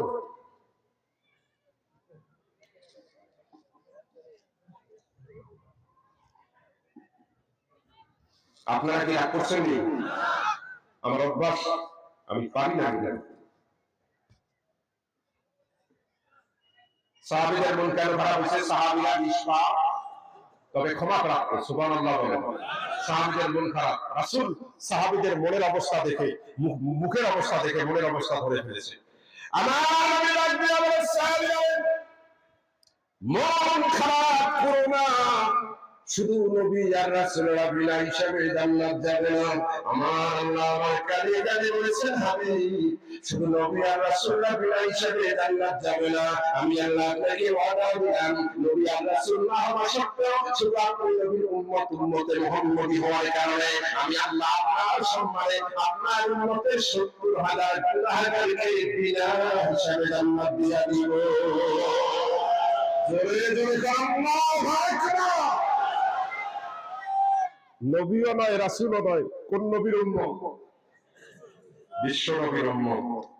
এই নবীর উম্মতের পাওয়ার কত আপনারা তো জানেন। আমার ইউটিউবে একটা আলোচনা আছে, শ্রেষ্ঠ নবীর শ্রেষ্ঠ উম্মত, 7 খণ্ডের 45 মিনিট, শুনে দেখবেন। আমরা অনেকে মনে করি আমেরিকায় জন্মিলে বুঝি ভালো হতো, খ্রিস্টান হলে ভালো হতো। তোর মতো ব্যাপক পৃথিবীতে গেছে কথা বলেন না কেন? এই নবীর উম্মতের কত দাম সেটা ভিন্ন আমি বুঝি। তাহলে এবার বলেন, উম্মতে মুহাম্মদী নবী রাসূল না হওয়া সত্ত্বেও কত হাজার বিনা হিসাবে জান্নাত যাবে? তাহলে এবার আপনি আমি তালিকায় আছি না নাই? একদম কোচা আছি, ইমানের খেলায় করতে আছি ভাই। সাহাবীরা হলো 100 লক্ষ। এই সাহাবী থেকে শুরু হবে না অন্য বাংলা থেকে শুরু হবে? তালিকায় আসার সম্ভাবনা আছে? বলেন। এবার মন আরো খারাপ হলো? আরে হয়েছে ভাই, খারাপ হয়েছে, কি হবে না? খারাপ হওয়ার কথা আমার দিকে দেখায়। ওই মজলিসের মধ্যে ছিলেন একজন বড় সাহাবী, নাম হলো ওমর ইবনুল খাত্তাব। যুবক বলো তো ওমর গরম না নরম? হাত উঠাইছেন, কয় অবজেকশন ইয়া রাসূলুল্লাহ, অবজেকশন ইয়া হাবিবাল্লাহ। আমার রাসূল বলে, কি অবজেকশন রে আমার? বলে, আল্লাহ তাআলা যখন প্রস্তাব দিলেন 70,000 উম্মতে মুহাম্মদী বিনা হিসাবে জান্নাত যাবে, এটা তো কম হয়ে গেছে, আপনি একটু বাড়ায়া দিলেন না কেন?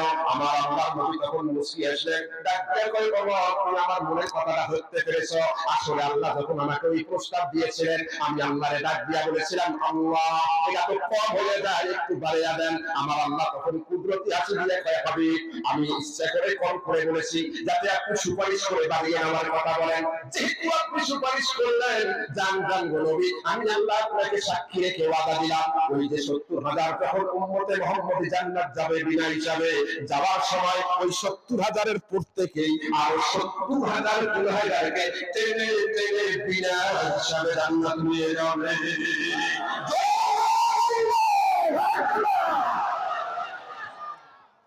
এই পাওয়ার বানিয়ে চলছে, সুবহানাল্লাহ বলে। উম্মতে মুহাম্মদী প্রথমে যাবে কত হাজার, যাওয়ার সময় একজনে নিয়ে যাবে কত হাজার? এই 70,000 গুণ 70,000 ক্যালকুলেটরে ধরেন, এই পরিমাণ উম্মতে মুহাম্মদী বিনা হিসাবে জান্নাত যাবে। আসলে 70,000 কোনো মুআদ্দাদ সংখ্যা নয়, নির্দিষ্ট সংখ্যা নয়, এটা ব্যাপকতা বোঝায়। একটা লোক যদি বলে, খবরদার এই অন্নদানগরে আসবি না, হাড্ডি ভেঙে দিব, 1000 বার আসবে। 1000 বার আসবে মানে কি? গনি গনি 1000 বার আসবে, মানে আসবে যে এটা নিশ্চিত। আর কতবার যে আসবে তার কোনো সীমা না। ওই 70,000 কমন মানে কি পরিমাণ উম্মতে মুহাম্মদী বিনা হিসাবে জান্নাত যাবে, ওই আল্লাহ জানে আর তার রাসূল জানে। সুবহানাল্লাহ বলেন। এবার বলেন, আপনি আমি এই তালিকায় আছেন না নাই? আরে কোন আছি? আরে বলেন না আছি? বলেন ইনশাআল্লাহ। বিশেষ করে এই মাহফিলে যারা আছেন, যারা বাইরে ঘুরে ফিরে করতেছেন, মন্দিরে কি করবে লোক জানি না, ওদের না, যারা এখানে বসেছে। কিয়ামতে যখন এই ঘটনা ঘটবে, হায় হায় গো, শাইখ হুজুর আসছিল, হ্যাঁ এই কথা তো বলছিল, আল্লাহ কি ছিলি নাকি মাহফিলে? বলে আল্লাহ ছিলাম। কয় তোরা আমার নাম আর কি করবো, যা ওই মাহফিলে ছিলাই তোকে বিনা হিসাবে আল্লাহ এটা করতে পারেন কি পারেন না? আল্লাহ যেন তাই করেন। এই মাহফিলে যারা বসে আছি তারা কপাল আমার কপাল করা বলেন আলহামদুলিল্লাহ। দোয়া হবে কয়টা? হ্যাঁ, আলোচনা হলো কয়টা? 2 নম্বর, বিনা হিসাবে জাহান্নাম। এরা কারা? মুফাসসিরিন ইকরামরা লেখেন, বাইনাকুলার দিয়া যাদের আমল নামা কোনো নেকি খুঁজে পাওয়া যাবে না, শুধু গুনাহ আর গুনাহ। যাও তুমি একটা ভালো কাজ করছে সেটাও গুনাহ হয়ে গেছে। বলে হুজুর এরা কারা? কোন কপাল করা? বলে এরা হলো তারা যারা জন্মেছে মুসলমানের ঘরে, কিন্তু সর্বাবস্থায় কর্মসূচি দিয়েছে মুসলমানের বিপক্ষে। এরকম নাস্তিক মুরতাদ আমাদের সমাজে আছে না নাই? কম না বেশি? হ্যাঁ, হজ করি আসে, হজের বিরুদ্ধে কথা পায়। আরে মুসলমান বিসমিল্লাহ দিয়ে নামাজ পড়ে সেই বিসমিল্লাহ সংবিধানে লাগলেই তাদের পরিচয় মধ্যে আগুন লাগে। আর কথা বলেন না কেন? ধর্ম নিয়ে চলে অথচ ধর্ম নিয়ে পক্ষপাতবাদকে বিশ্বাস করে এইরকম নাস্তিক মুরতাদ আকীদা আমাদের সমাজে অনেক বেশি। এটা হিসাব হবে বিনা হিসাবে জানবে। এইরকম একটা নাস্তিকের গডফাদার আমাদের বাংলাদেশে ছিল, কয়েকদিন আগে পট খাইছে বলে ধরা খাইছে, নাম হলো মুরগি শাহরিয়া কবি। এই কথা কেন না কেন? আর নাম শুনছেন নি? শাহরিয়ার কবি মুসলমানের নাম না, হিন্দু নাম। মুসলমান নাম শাহরিয়ার কবির, মাদ্রাসা আদায় করতে হয় শাহরিয়ার কবির। অথচ এর সারা জীবনের চিন্তা চেতনা ছিল, কর্মসূচি ছিল কোরআন, মুসলমান, আল্লাহ রাসূলের বিরুদ্ধে। কথা বলেন না? এই কত বড় বদমাইশ ছিল। আমার দিকে তাকান, আমার দিকে তাকান। বেকাত্তর টিভি, বেকাত্তর টিভি মানে ৭১ টিভি। ওটার নাম আমি জীবনে ৭১ টিভি করিনি, কারণ ৭১-এর চেতনা এদেশের স্বাধীনতার চেতনা। আর বেকাত্তরের চেতনা ৭১-এর নামে যারা দিয়েছে, এটা হলো ভারতের চেতনা, ভারতের নাম। সুস্পষ্ট ভাষায় কান খাড়া করে শুনবেন আমার কথাগুলো, আমার কথাগুলো কান খাড়া করে শুনবেন। ভারত প্রীতি অনেকে দেখাচ্ছে, এই কোরআন শুয়ে বলছি। অনেকে মনে করছেন ভারত যে চুদুর বুদুর করতেছে। চুদুর বুদুর বোঝেন তো? আরে রংপুরি ভাষা, চুদুর বুদুর বোঝেন না আপনারা? এই চুদুর বুদুরটা যে করতেছে ভারতে, অনেকে কয় চুপ করে, এটা আমরা রাজনৈতিকভাবে সমাধান করব। কোরআন শুয়ে বলছি, ভারতের সাথে যা কিছু হচ্ছে এর সমাধান রাজনৈতিকভাবে কেয়ামত হওয়া সম্ভব, সমাধান হওয়া সম্ভব নয়। এর সমাধান একমাত্র জিহাদ ও বিপ্লবের মাধ্যমে করা হয়। কি মনে করেছেন? আমার রাসূল হাদিস প্রসঙ্গ ক্রমে এসে যায়, আমি হাদিসটা শেষের দিকে বলবো। আমাদেরকে কর্তৃপক্ষ ভাবতেন না, বাংলাদেশ না আল্লাহ পাকের কোরআনের বক্তব্য এবং রাসূলের হাদিসকে লঙ্ঘন করার চেষ্টা করুন। রাসূল জীবনে মিথ্যা কথা বলেননি। এই ভারত রাজ্যের পরাজিত হবে মুসলমানদের হাতে। বোঝেন না আপনারা ভাষা? বাংলাদেশে ঢাকা বিশ্ববিদ্যালয়ের ছেলেরা স্লোগান তুলছে দিল্লি না ঢাকা,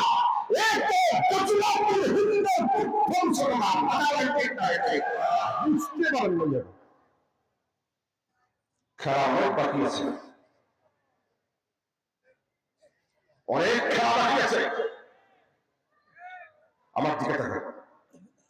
এই ৭১ টিভি ভারতের বানাও। এই টিভিতে এই শাহরিয়ার কবির আছে একটা বই বই এসে বলতেছে এদেশ আফগানিস্তান হয়ে যাবে, পাকিস্তান হয়ে যাবে। কেন? উপস্থাপিকা কয় কেন? দেখুন, এদেশের সন্তানদেরকে পড়ানো হচ্ছে শরীয়তে ওযু, শরীয়তে আল্লাহ, ক কোরআন, ম মসজিদ, গ গান শোনা হারাম।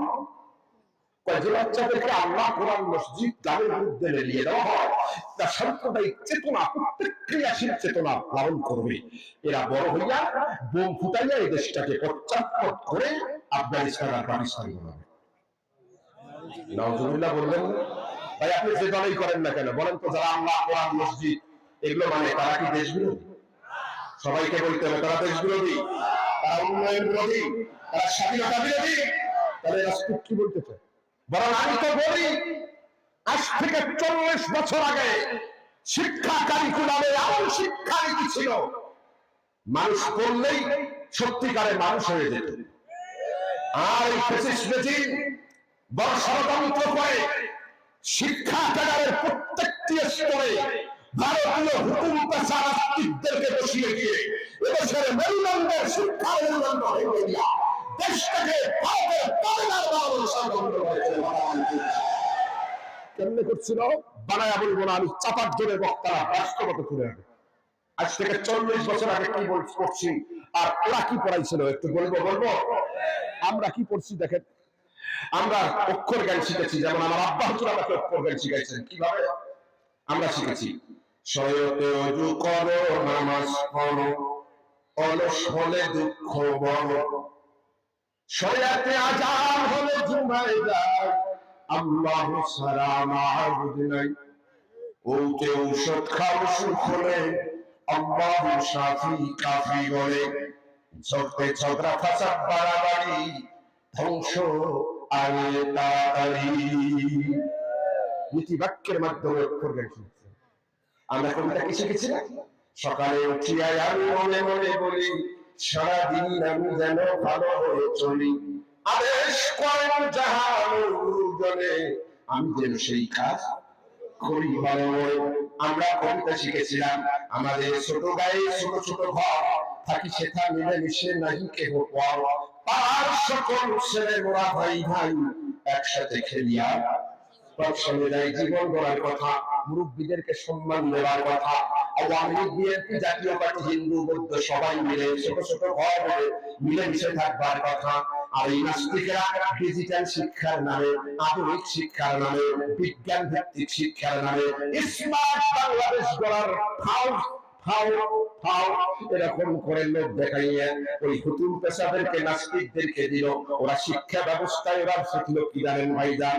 ওরা দেখে ভাইজান আধুনিক শিক্ষার নামে, ডিজিটাল শিক্ষার নামে আমার ছোট বাচ্চাদের হাতে তুলে দিল শরীয়তে অজগর আশ্রয় পেলে, শরীয়তে আমটি আমি খাবো পেলে, প্রথমেই সাপের ভয়, তারপরে আমকে খাবার কারণ তোর বাপের আমকে চেয়ার নিলাম, খাবার না অনুমতি ছাড়া খাওয়া, আমার ভাবের কমিজ নাই। এই সন্তানটা যখন বিসিএস ক্যাডারের বড় অফিসার হয়ে যায়, গুরুত্বপূর্ণ ফাইল যখন সামনে আসে, ভাইজান টাকার বস্তা ছাড়া জানতে আমি খাবো পেলে, হারাম না জানবার কারণে টাকার বস্তা ছাড়া ফাইল সই করে না। যার কারণে বঙ্গবন্ধুর সোনার বাংলা, শহীদ প্রেসিডেন্ট জিয়াউর রহমানের জাগ্রত বাংলা, মুসলমানের এই স্বাধীন বাংলা ওই ঘুষখোরদের জন্য দুর্নীতি আখাড়ায় পরিণত হয়ে গিয়েছে। দেশ কারা ধ্বংস করেছে?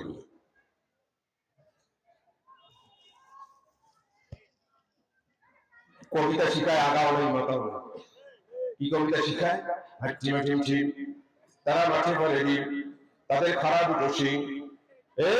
পশু বিজ্ঞানীরা গোটা পৃথিবীর ৭৮ বছর একাধারে গবেষণা করার পরে ১০০ জন পশু বিজ্ঞানীরা আইডিয়া দিল, যেই পশুর মাথায় শিং থাকবে কিয়ামত হওয়া সম্ভব, সেই পশু কোনোদিন ডিম দিতে পারবে না। আর এই বান্দরের গলা বলে যাচ্ছে, তাদের মাথায় খারাপ দুটো শিং, তারা মাঠে পারে ডিম। এর চেয়ে অনেক অবাস্তব আর গান গল্পের কবিতা দুনিয়ার কোথাও নাই।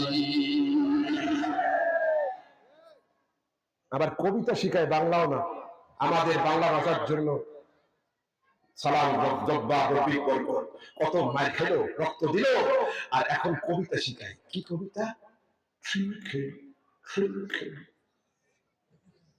মাদ্রাসা আদায় করে। আসেন কেন? আসেন কেন?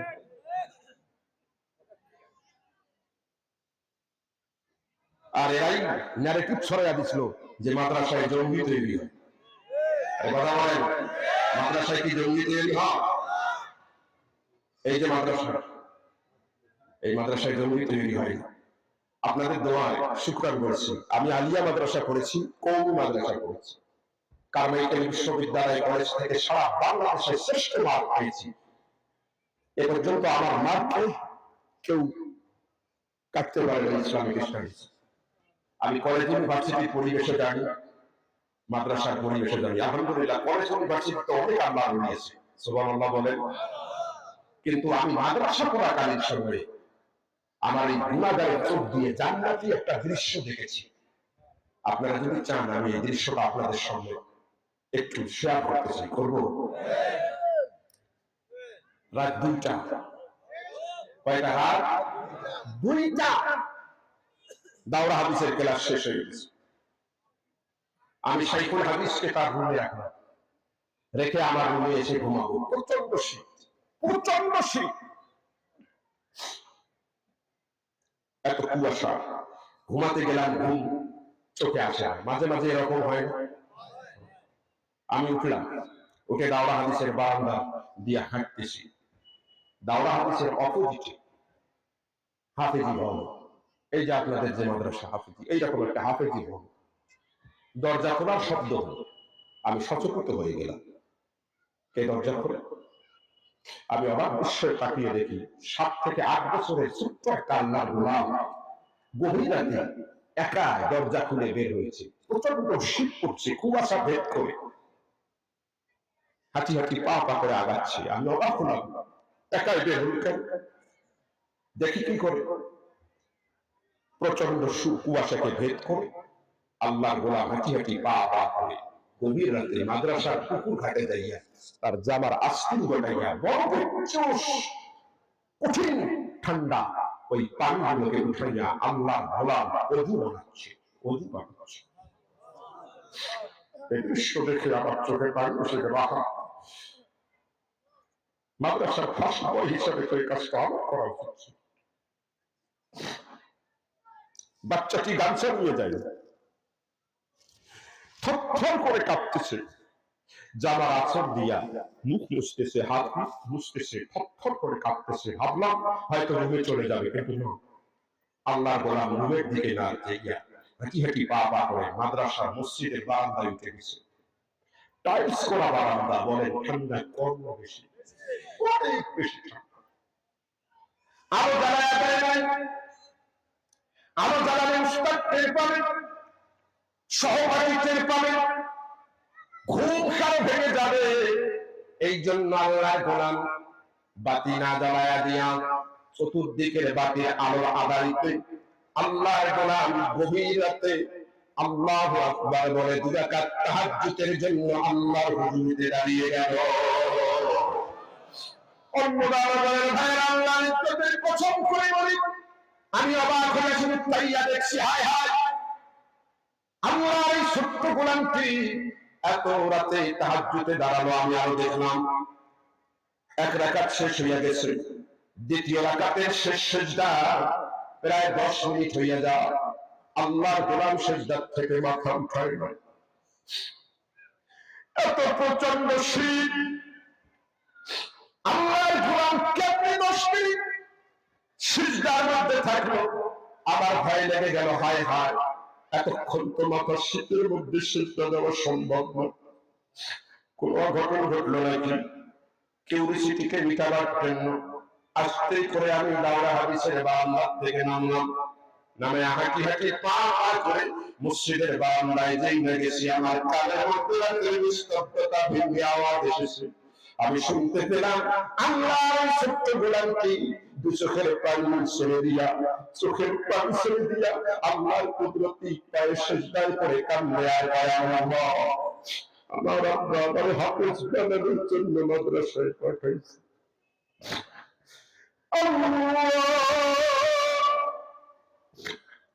আমার আব্বা আমার হাফেজ বানানোর জন্য মাদ্রাসায় পাঠাইছে। রব্বে কারীম, আমার নামে আমার 500 টাকা দিয়া বলেছে নাকি কোরআনের হাফেজ হয়ে পড়ে আমি যখন মারা যাবো আমার লাশটা সামনে নিয়ে জানাজা পড়াবো।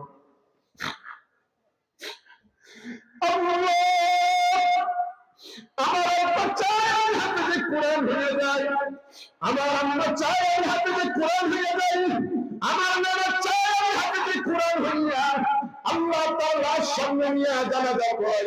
আল্লাহ আমার আব্বা আম্মা নানা চাইলে কি হবে? তুমি যদি না চাও আমি তোমার কোরআনের হাফেজ হতে পারবো না। আল্লাহ, আমার উস্তাদ ঘুমাইছে, আমার সহপাঠীরা ঘুমাইছে, রব্বে কারীম, আল্লাহ শহরের সব মানুষ ঘুমাইছে, তুমিও ঘুমাও না, আমিও ঘুমাই না। আল্লাহ তোমার কুদরতি পায়ে সিজদায় পড়ে কাঁদি, মেহেরবানি করে আল্লাহ আল্লাহ আল্লাহ তোমার 30 পারা কোরআন আমার কসিয়াম করে যেতে দাও। আমি তোমার কোরআনের হাফেজ হইয়া জীবনে বড় খাদেম হতে চাই।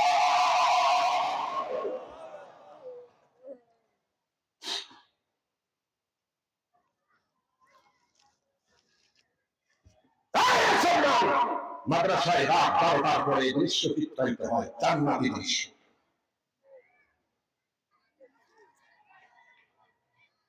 অথচ এই মাদ্রাসা অব্যাহতভাবে বিরুদ্ধে উৎসাহ করা হয়েছে, মাদ্রাসাগুলোকে কন্ট্রোল করা হয়েছে। অনেকে বলবেন যে হুজুর 15-16 বছর তো মাদ্রাসা বন্ধ হয়নি ঠিকই, কিন্তু সভাপতি দেওয়া হয়েছিল গাঞ্জাখোরকে। আর কথা বলেন না কেন?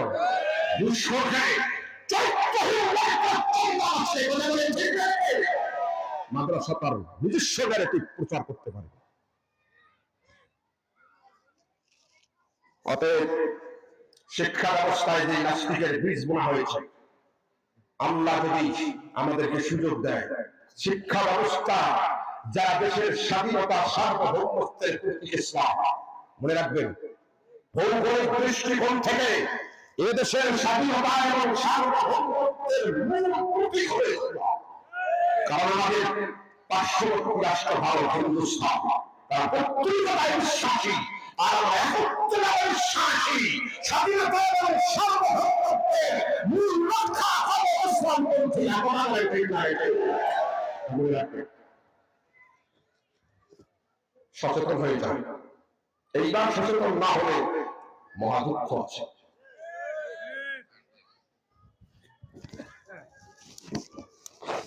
আল্লাহ যেন এই নাস্তিকদের অন্তর্ভুক্ত আমাদেরকে না করেন, বলে নাম। এই নাস্তিকদের ন্যারেটিভ যারা বাস্তবায়ন করতে চায় তাদেরকে প্রতিহত করবার ডাক আসলে আমরা হারিয়ে দেওয়ার চেষ্টা করবো। আমাদের কবুল বলে বলে আমি আল্লাহ যেন বলেন বল কয়টা মাশা কষ্ট পাচ্ছেন তো। আলোচনা হলো কয়টা? 3 নম্বরের দল। হিসাব হবে, হিসাব হবে সহজ। সুবহানাল্লাহ। ভাই হিসাব সহজ হলে আপনারা খুশি না গেল? আরে আমার নবী নিজেই বলছে আল্লাহুম্মা হাসিবনি হিসাবান ইয়াসীরা। আল্লাহ আমার হিসাব সহজ করে দেন। আল্লাহ দিকে তাকান। হিসাব সহজ হবে কাদের? যারা ঈমানদার, কলেমা পড়ছে কিন্তু শয়তানের ধোঁকায় পাপ করছে। মানে আপনি আমি নামাজও পড়ি, নিচে কথা হতো কথা কথা পাওনাদার ফোন দিছে, হাজি সাহেব আজ না 2 লাখ টাকা দেওয়ার কথা। সরি আমি চট্টগ্রামে, আসলে উনি অন্ধকানগরে 4 মাথা মোড়ে। কথা কয় না, এরকম হয় না। কিন্তু এই ইমানদারদের হিসাব আল্লাহ সহজ করবেন হাশরের ময়দানে। কেন? আমার দিকে তাকান। এর একটা লজিক হলো এই, বলেন তো যেই দল ক্ষমতায় থাকে সেই দলের নেতা কর্মীদের বিচার সহজ হয় না কঠিন? কেমন সহজ? ফাঁসির আসামি, দলীয় বিবেচনায় খালাস।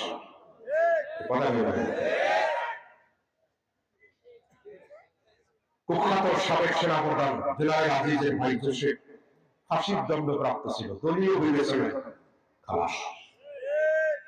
কুখ্যাত চাঁদাবাজ মন্ত্রী মোফাজ্জল হোসেন মায়া, নাম শুনছেন? ওর এলাকায় আমি সবচেয়ে বেশি মাহবুব, দলীয় বিবেচনায় খালাস। কথা কয় না কেন? আল্লাহ কয় দলীয় বিবেচনায় যদি ফাঁসির আসামি খালাস হতে পারে, ইমানদারেরা আমার দলের লোক, এদের হিসাব আমি সহজ করে দিব। ইমানদারেরা আমার দলের লোক বলে কেমনে? আল্লাহ মাহবুসি দেখছেন ইমানদারদেরকে আল্লাহ ফাঁসি খালাস করবেন, হিসাব সহজ করবেন 3 কায়দা। বলেন কয় কায়দা? এই যে আমার দিকে 1 নম্বর, নেকি আর গতি ওজন করা হবে। নেকির পাল্লা ভারী হবে, গুনার পাল্লা হালকা হবে। ফেরেশতা বলবে আল্লাহ জান্নাতে দিয়ে দেই। আল্লাহকে জান্নাতে দিবে ঠিক আছে, কিন্তু গুনাহ যে আছে কিছু, আল্লাহ কি করে? হয়তো নূরের পাখা বলে আসা, নূরের পাখা দিয়ে আমার বান্দার গুনাহ ঢেকে রাখে। সুবহানাল্লাহ বলে। ফেরেশতা ঢেকে রাখছে, কিছুক্ষণ পর আল্লাহ কয় উঠাও, কতক্ষণ লাগবে না ঢেকে রাখা, উঠাও। এবার যখনই উঠেছে তখন ওই ব্যক্তি আর হাসরের ময়দানের সবাই অবাক বিস্ময়ে তাকিয়ে দেখবে বান্দার গুনাহ আর গুনাহ নাই, আল্লাহ কুদরতে আযম দিয়ে নেকিতে পরিণত করে দিয়েছে। হিসাব সহজ হলো না কঠিন হলো? এই কথাটা দলিল কোরআনে আছে, ইন্নাল হাসানাতি ইউযহিবুনাস সাইয়্যাত। আল্লাহু আকবার বলে। অন্যের দোষ ঢেকে রাখবেন। আল্লাহ রাসূল হাদিসে বলেছেন মান সাতারা আবদান সাতারাল্লাহু লাহু ইয়াওমাল কিয়ামাহ। এক মুমিন আর এক মুমিনের দোষ ঢেকে রাখলে আল্লাহ কিয়ামতে তার আমার দোষ ঢেকে রেখে হিসাব সহজ করে জান্নাত দিয়ে দিবেন। এখন বলেন আমরা দোষ ত্রুটি ঢাকি রাখি না মাইকিং করি? হ্যাঁ, এইটা বেশি করে হলো মহিলা। কেন? এক লোক এই অন্নদানগর থেকে দোকান করে রাত 1টায় বাড়ি গেছে। যাওয়ার সময় দেখে রাস্তার পাশে একটা বস্তা পড়ে আছে, যাইয়া দেখে যে 1 কোটি টাকা। কত? এটা পাওয়া সম্ভব কিনা বলেন তো? কারণ এখন কত জন মন্ত্রী টাকা বাড়ি দিচ্ছে। আরে কথা বল না কেন? ওই টাকা নিছে নিয়ে খুব তাড়াতাড়ি বাড়ি গেছে, যে কয় বউ আমাদের আল্লাহ ভাগ্য ফেরাই দিছে, 1 কোটি টাকা বসি। হ্যাঁ, টাকার বস্তা কাউকে বলিও না, আল্লাহ দোহাই আগামীকালকে আমি রংপুরে যাইয়া ইসলামী ব্যাংকে ফিক্সড ডিপোজিট করে রাখবো, বসি খাইতে রাখবো, কোনো অসুবিধা নেই। এই যে গোপন কথাটা বউকে যে বলছে ভাই, বউ ওই যে শুইছে, এপাশ করে একবার ওপাশ করে ফজর হয় নাকি, যখন ফজরের আগাম দিছে সাই ঘুষতে ঘুষতে পাশের বাড়িতে দেখা হয়, শুনছো না শুনছো, এত সকালে কি ঘটনা কি, অমুকের বাপ আছে না 1 কোটি টাকা পেয়েছে আজকে 10টার সময় থেকে, আল্লাহ দোহাই কাউকে বলতে বসে গেছে।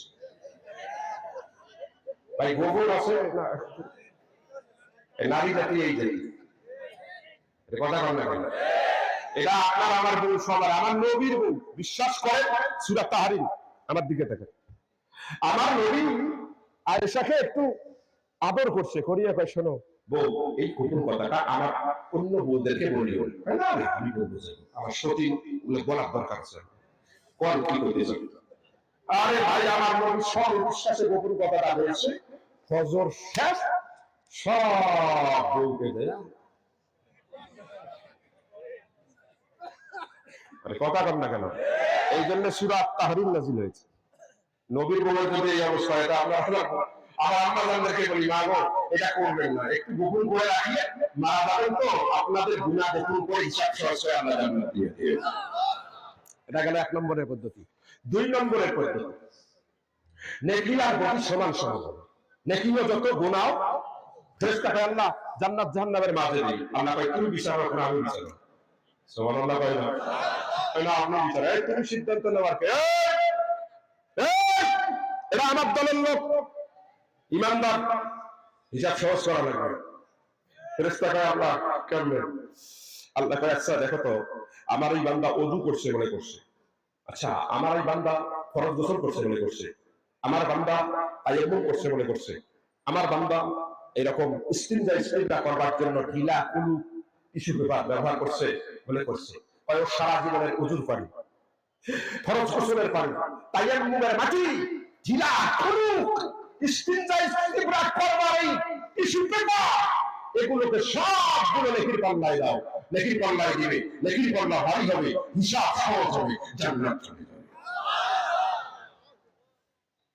এবার যুবকদেরকে বলতে চাই, ফরজ গোসল করার আগে কি লাগবে, সাথে সাথে না 7 দিন পর।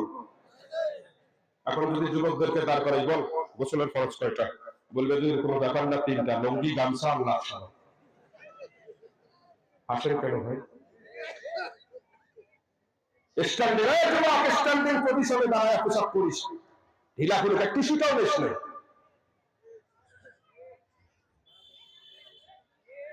এটা নিলে দুনিয়া উপকার আছে।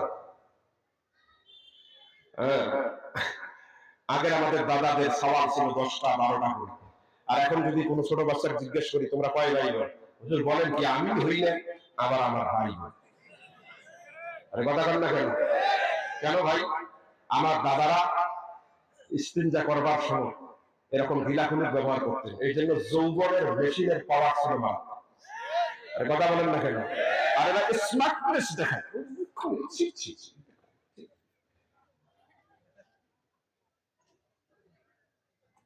এই জন্য কলকাতার হাল ভালো, কোম্পানি ঘরে ঘরে, বুঝিস না কেন, আমার নবী এগুলো বলছেন যৌবন কে হেফাজত করবার জন্য, আর আখিরাতের হিসাবকে সহজ করবার জন্য। সুবহানাল্লাহ বলেন, এই যে ছোট ছোট আমলগুলো করবেন। আমার দিকে তাকান। 3 নম্বরে, একবার নেকির পাল্লা ভারী হয়, একবার গুনার পাল্লা ভারী হয়, ফেরেশতা কয় আল্লাহ কি করবে, কয় খবরদার আমার দলের লোক। সুবহানাল্লাহ রাহমাতুল্লাহ আলাইহি, হঠাৎ করে আল্লাহ পাক ইয়াসিনের কুটিরে নিচে কারো কারো এগুলো উড়ে বান্দা নেকি পাল্লাই বলতে নেকি পাল্লা ভারী হবে। আপনি যে উপাস সাহেবা কাফের মুশরিকরা দাঁড়িয়ে বলবেন, আল্লাহ শুনেছি তুমি নাকি নাই বিচার করছো, তোমার বান্দার নেকি কম গুনাহ বেশি, তুমি নেক দিয়ে নেকি গাড়ি করো, এটা বলাই বিচার না। আমার আল্লাহ কয় শোনো আমি কেন করছি, তাহলে কেন, আমার এই গুনাহ ছিল টাকাও না, রাস্তা দিয়া বিএমডব্লিউ গাড়ি নিয়ে যায়, করে দেখি অন্যভাবে একটা মসজিদ তৈরি হয়, আস্তে করে গাড়ি থেকে নেমে মসজিদে ঢুকছে, ঢুকে টাকায়া দেখে এখনো 18 লক্ষ টাকার কাজ বাকি। আমার ওরা আস্তে করে পকেটে হাত ঢুকাইয়া দিয়ে 1 লক্ষ টাকার একটা বান্ডিল বের করে মসজিদের ডান পাশে দিয়ে আসমানের দিকে টাকায়া কয়, আল্লাহ এই মসজিদের সভাপতি সেক্রেটারি কেশিয়ার নাম মুয়াজ্জিন খতিব কেউ জানে না, তোমার ঘরে আমি তোমার গোলাম হিসাবে গোপনে গোপনে দাঁড়িয়ে রইলাম। কিছু দূর যাওয়ার পরে দেখো অন্ধকার ঘরে হাফেজি মাদ্রাসা, ওই হাফেজি মাদ্রাসার 60-70 জন ছেলে খেলা করে কোরআনের পাঠিয়া। আর বান্দা বড় তাকিয়া মুতাবিনকে বলে, আব্দুল মান্নান হুজুর শুনেন তো কয়জন বাচ্চা? বলে 60 জন। আস্তে করে 60,000 টাকা দিয়ে কয়, হুজুর আল্লাহ ভাই কাউকে বলবেন না, আপনি জানবেন আমি জানবো, আল্লাহ জানবে। আমার গোলাম ছিল এরকম তাগড়া যুবক, 80 মাইল লেগে এরকম পালসার গাড়ি নিয়ে চলছে, হঠাৎ করে লক্ষ্য করে দেখে রাস্তার মাঝখানে কলার সাল পড়ে আছে, হাইড্রোলিক ব্রেক কষে আস্তে করে আমার গোলাম নামছে, নামার পরে কলার সাল হাতে নিয়ে দূরে নিক্ষেপ করে আসমানের দিকে তাকায় কয়, আল্লাহ আমার যৌবনের পাওয়ার চোখের পাওয়ার বেশি, যার কারণে আমি কলার সাল দেখছি। আমার বুড়া দাদা তুমি যাই তো না দেখে যদি ওই কলার সালের পা দিয়ে পিছলে করে কবরটা ভেঙে যেত, ওই মাতাকুল আযানি ওই কষ্টদায়ক জিনিস আস্তে করে দূরে নিক্ষেপ করেছে। গোপনে গোপনে ভালো কাজ করেছে, আমি গোপনে গোপনে আমার আসিয়া দিয়ে কুটির মধ্যে রেখে দিয়েছিলাম। আমার গোলাম যখন বিপদে পড়েছে, মেঘের মেঘে আকৃতিতে 1000 গুণ বৃদ্ধি করে দিয়া মেঘের পাল্লায় দিয়া মেঘের পাল্লা বাড়ি করে হিসাব সহজ করে আমি তারে জান্নাত দিয়া দিলাম। তুমি বড় বক্তা, জান্নাত যাবে কে বলেছে তোমাকে ভাই? তুমি বড় মুহাদ্দিস মুফাসসির, পীর, জান্নাত যাবে কে বলেছে? লা তাদখুলুল জান্নাতা বিআমালিকুম, কোন ব্যক্তি তার আমলের বড়াই দিয়ে জান্নাত যেতে পারবে না। আল্লাহ যাদেরকে ভালোবাসবেন ওসিলা দিয়ে আপনাকে জান্নাত দিয়ে দিবেন। আল্লাহ যেন এই দলের অন্তর্ভুক্ত করে, বলে বলা আমি ভাই। এখনো 20 মিনিট আছে 12টা বাজার, আর দল আছে একটা। বলবো তো? আমার দিকে তাকান, বলতেই হবে, আপনারা না বললে চাইলে আমি বললাম। আমার দিকে তাকান, 4 নম্বরের দলটা কি? হিসাব হবে বড়। আরে কথা কয় না কেন? এরা কারা? আমার দিকে তাকান। আল্লাহ যাদেরকে বলবেন বল পাপ করেছি, বল 5ই মে শাপলা চত্বরে বাতিল হয়ে গেছে, বল আদার রাতে হাফেজে কোরআনদের, ঘুমন্ত হাফেজদের কোরআনদের গুলি করছিল কেন? বল এলাকে লাশগুলো গুম করছিল কেন? রাতে আদার রক্তগুলো পরিষ্কার করছিল কেন? আরে কথা বলেন না কেন? বল তোর কাজ হলো ভোটের দিন তুই সকালবেলা যাবি, তোর পছন্দের লোককে একটা সিল মারবি, আস্তে করে দিয়ে চলে আসবি। আর তুই করছিস কি? সকালবেলা অন্নদানগর পীরগাছার অধিকাংশ কেন্দ্রগুলো দখল করিয়া সিগারেট লাগাইয়া তুমি একাই। না এগুলো পীরগাছা হয় নাই, পীরের এলাকার লোক, এটা হয় নাই। আর কথা বলতে হবে, হয়েছে কি হয় নাই?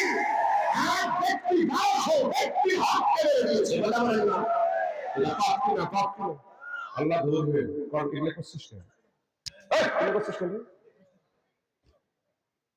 আচ্ছা, অপরাধী কি সহজে অপরাধ স্বীকার করতে চায়? আরে বেশি দূর যাওয়া লাগবে না। ছাত্রদের আন্দোলন শুরু হয়েছে 9 দফা দিয়ে। বলেন কয় দফা? আরে কথা বল না কেন ভাই? 9 দফা আন্দোলন যখন শুরু হলো, আন্দোলন তীব্র, এক পর্যায়ে মানুষকে মেরে ফেলা হলো, ছাত্র জনতাকে মেরে ফেলা হলো, গুম করা হলো, পঙ্গু করে দেওয়া হলো, ইন্টারনেটও বন্ধ করে দেওয়া হলো। 9 দফা 6 দফায় রূপান্তরিত হলো 1 দফা। যখন 1 দফা আন্দোলন চতুর্দিকে ছড়িয়ে পড়েছে দাবানলের মতো, তখন ফ্যাসিস্ট রেজিমের আমলাদার উনি আসলেন, এসে অভিনয় করতেছে, প্রিয় দেশবাসী আমি বুঝলাম না আমার অপরাধ। কথা বলো, আমি বানে বলতেছি ভাই, বলে হয় নাই কি আমি বুঝলাম না আমার অপরাধ। হাজার মানুষকে মারিয়ে সবার করে দিয়েছি। আরে কথা কম না কেন? তারপরে আমি বুঝলাম না আমার অপরাধটাকে, কারণ প্রত্যেক অপরাধী নিজের অপরাধ দেখতে পায়। আল্লাহকে আমাকে বলবে না এই অপরাধ করছিস কেন? আল্লাহ কি বলে? আমি হুজুর মারবো কেন? হুজুরের সাথে এমন ভালো সম্পর্ক ছিল, আমি অন্নদানগরে হুজুর দেখা পাচ্ছি, বাপের ফতেহার দাওয়াত দিছি, আসছে 2000 টাকা দিছি, আর হুজুরে এত খুশি, ওরে বাবা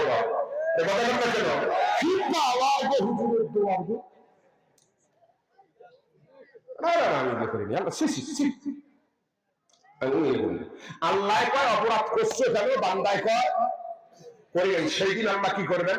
আল্লাহ কোরআনে বলেন, يومئذ تحدث أخبارها بأن بأن ربك أوحى لها একে তাফসীর বলা হয়নি। এতক্ষণ এই তিনটা আয়াতের কথা বলেছি। এখন ইয়াউমা ইযিন মানে সেই দিন। ইয়াউমা ইযিন মানে কি? কোন দিন? যেদিন আল্লাহ কয় পাপ করছো কেন, বান্দায় কয় করিনি, সেই দিন আল্লাহ পাক তার মাটির গোপন ক্যামেরা, সিসি ক্যামেরা, বোঝেননি? আরে সিসি ক্যামেরার পাওয়ার কম না বেশি? সিসি ক্যামেরার পাওয়ার যে কত মারাত্মক, হাউনানকে হারে হারে পেয়েছে। কথা কথা সাংবাদিক ইলিয়াস কি করছিল, সব ভাইরাল করে দিছে। যুবকেরা কয় দোস্ত দেখ, হাউন আঙ্কেলের এত ক্ষমতা কিন্তু মেশিন অনেক ছোট। আরে কথা না কেন, আমার বুড়া দাদারা বোঝার দরকার নেই, আমার যুবকেরা বুঝে। আরে কথা বল না। হ্যাঁ বলেন, এটা কি ওপেন ক্যামেরা এসে না গোপন ক্যামেরা এসে? গোপন ক্যামেরার পাওয়া মানুষের তৈরি, আল্লাহর গোপন ক্যামেরা। এই যে আমার দিকে তাকান, এই যে মাটি আছে না, এই মাটির প্রত্যেকটি ধূলিকণা আল্লাহ পাকের একটা করে পাওয়ারফুল গোপন ক্যামেরা। আওহা, আলেম যারা আছেন প্লিজ লক্ষ্য করেন, আওহা ভাবে এফাল থেকে এসেছে। এফালের খাসিয়াত হলো নাজেল হওয়া, এমন সংবাদ যাকে মিথ্যা প্রতিপন্ন করা যায় না। অডিও আছে, ভিডিও আছে। সুবহানাল্লাহ বলেন। আল্লাহ বলেন, এই মাটি তোর গোপন ক্যামেরা ওপেন করে দে। এবার যখন ওপেন করে দিছে, দেখা যাবে ভাইজান কেমনে গুলি করছে, কেমনে লাশ নামাইছে, কেমনে ঘুম করছে, কেমনে একাই যাইয়া কথা বললে সব দেখা যাবে। আল্লাহ বললেন, কিরে তুই যে বললি এগুলো করিস নাই, তোকেই তো দেখা গেল। কয় আল্লাহ ঝামেলা, কয় আমাকে দেখাইলেন না, এটা আমি নই, এই থেকে অন্য লোক কে যেন হিংসামি করি আমার কাল্লা টাকা দিয়ে ওখানে লাগিয়ে দিচ্ছে, এটা সুপার এডিট করা হয়েছে। কথা বললে কেন? একই বক্তব্য হাউল নাম করে দিছে না সাংবাদিক, যে কয় ভাই আপনার এটা কি দেখা গেল স্যার? কয় না বুঝুন কাল দিবেন, এটা এডিট করা যায়, এটা এডিট করা হয়েছে। কথা বল না, সব অপরাধী একই কথা। আল্লাহকে কিনে যখন এডিট করা হয়েছে, তখন আল্লাহ কি করবেন? আল ইয়াউমা নাখতিমু আলা আফওয়াহিহিম, আল্লাহু আকবার বলেন। এবার আল্লাহ জবান বন্ধ করে দিবে, সিলাই করে দিবে। দেওয়ার পরে এবার পা সাক্ষী দিবে, হাত সাক্ষী দিবে, লজ্জাস্থান সাক্ষী দিবে। পা বলবে আল্লাহ এতটা আলেম করে লাগতে হচ্ছে, হাত বলবে আল্লাহ আমি আল্লাহ একাই 1200 সিল করছি। আরে কথা কর না কেন, এত রাউন্ড গুলি করছি। লজ্জাস্থান বলবে আল্লাহ আমি মন্ত্রী ছিলাম, আমার বহু সুন্দরী ছিল, তারপরে ইডেন কলেজের ছাত্রীদেরকে পদ দেওয়ার নামে, ঢাকার ছাত্রীদেরকে পদ দেওয়ার নামে আমার এমপি হিসেবে ডাকছিলাম, তারপরেও হয় না। তারপরে মাহিকে ফোন দিয়ে বলছি তোমাকে আসতেই হবে। কি রে ভাই, এগুলো কি বাবা বলছিল? লজ্জাস্থান সাক্ষী দিবে। নিজের বউ ব্যতীত এই লজ্জাস্থান কত নারীর কাছে ছিল, কতক্ষণ ছিল, কত জ্ঞানন বীর্য ফেলাইছে, সব বলবে। একটা একজন যদি জীবনে পাপ করবে, একটা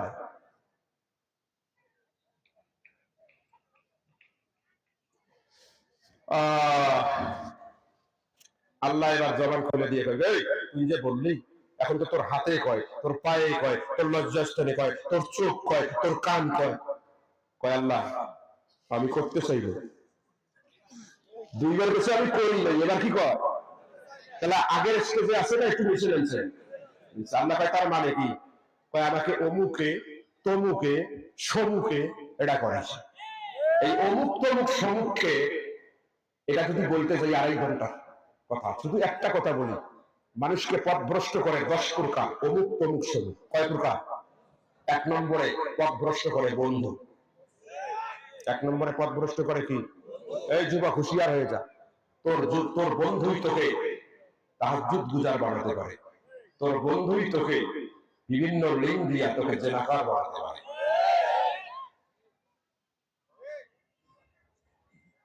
তোর বন্ধুই তোকে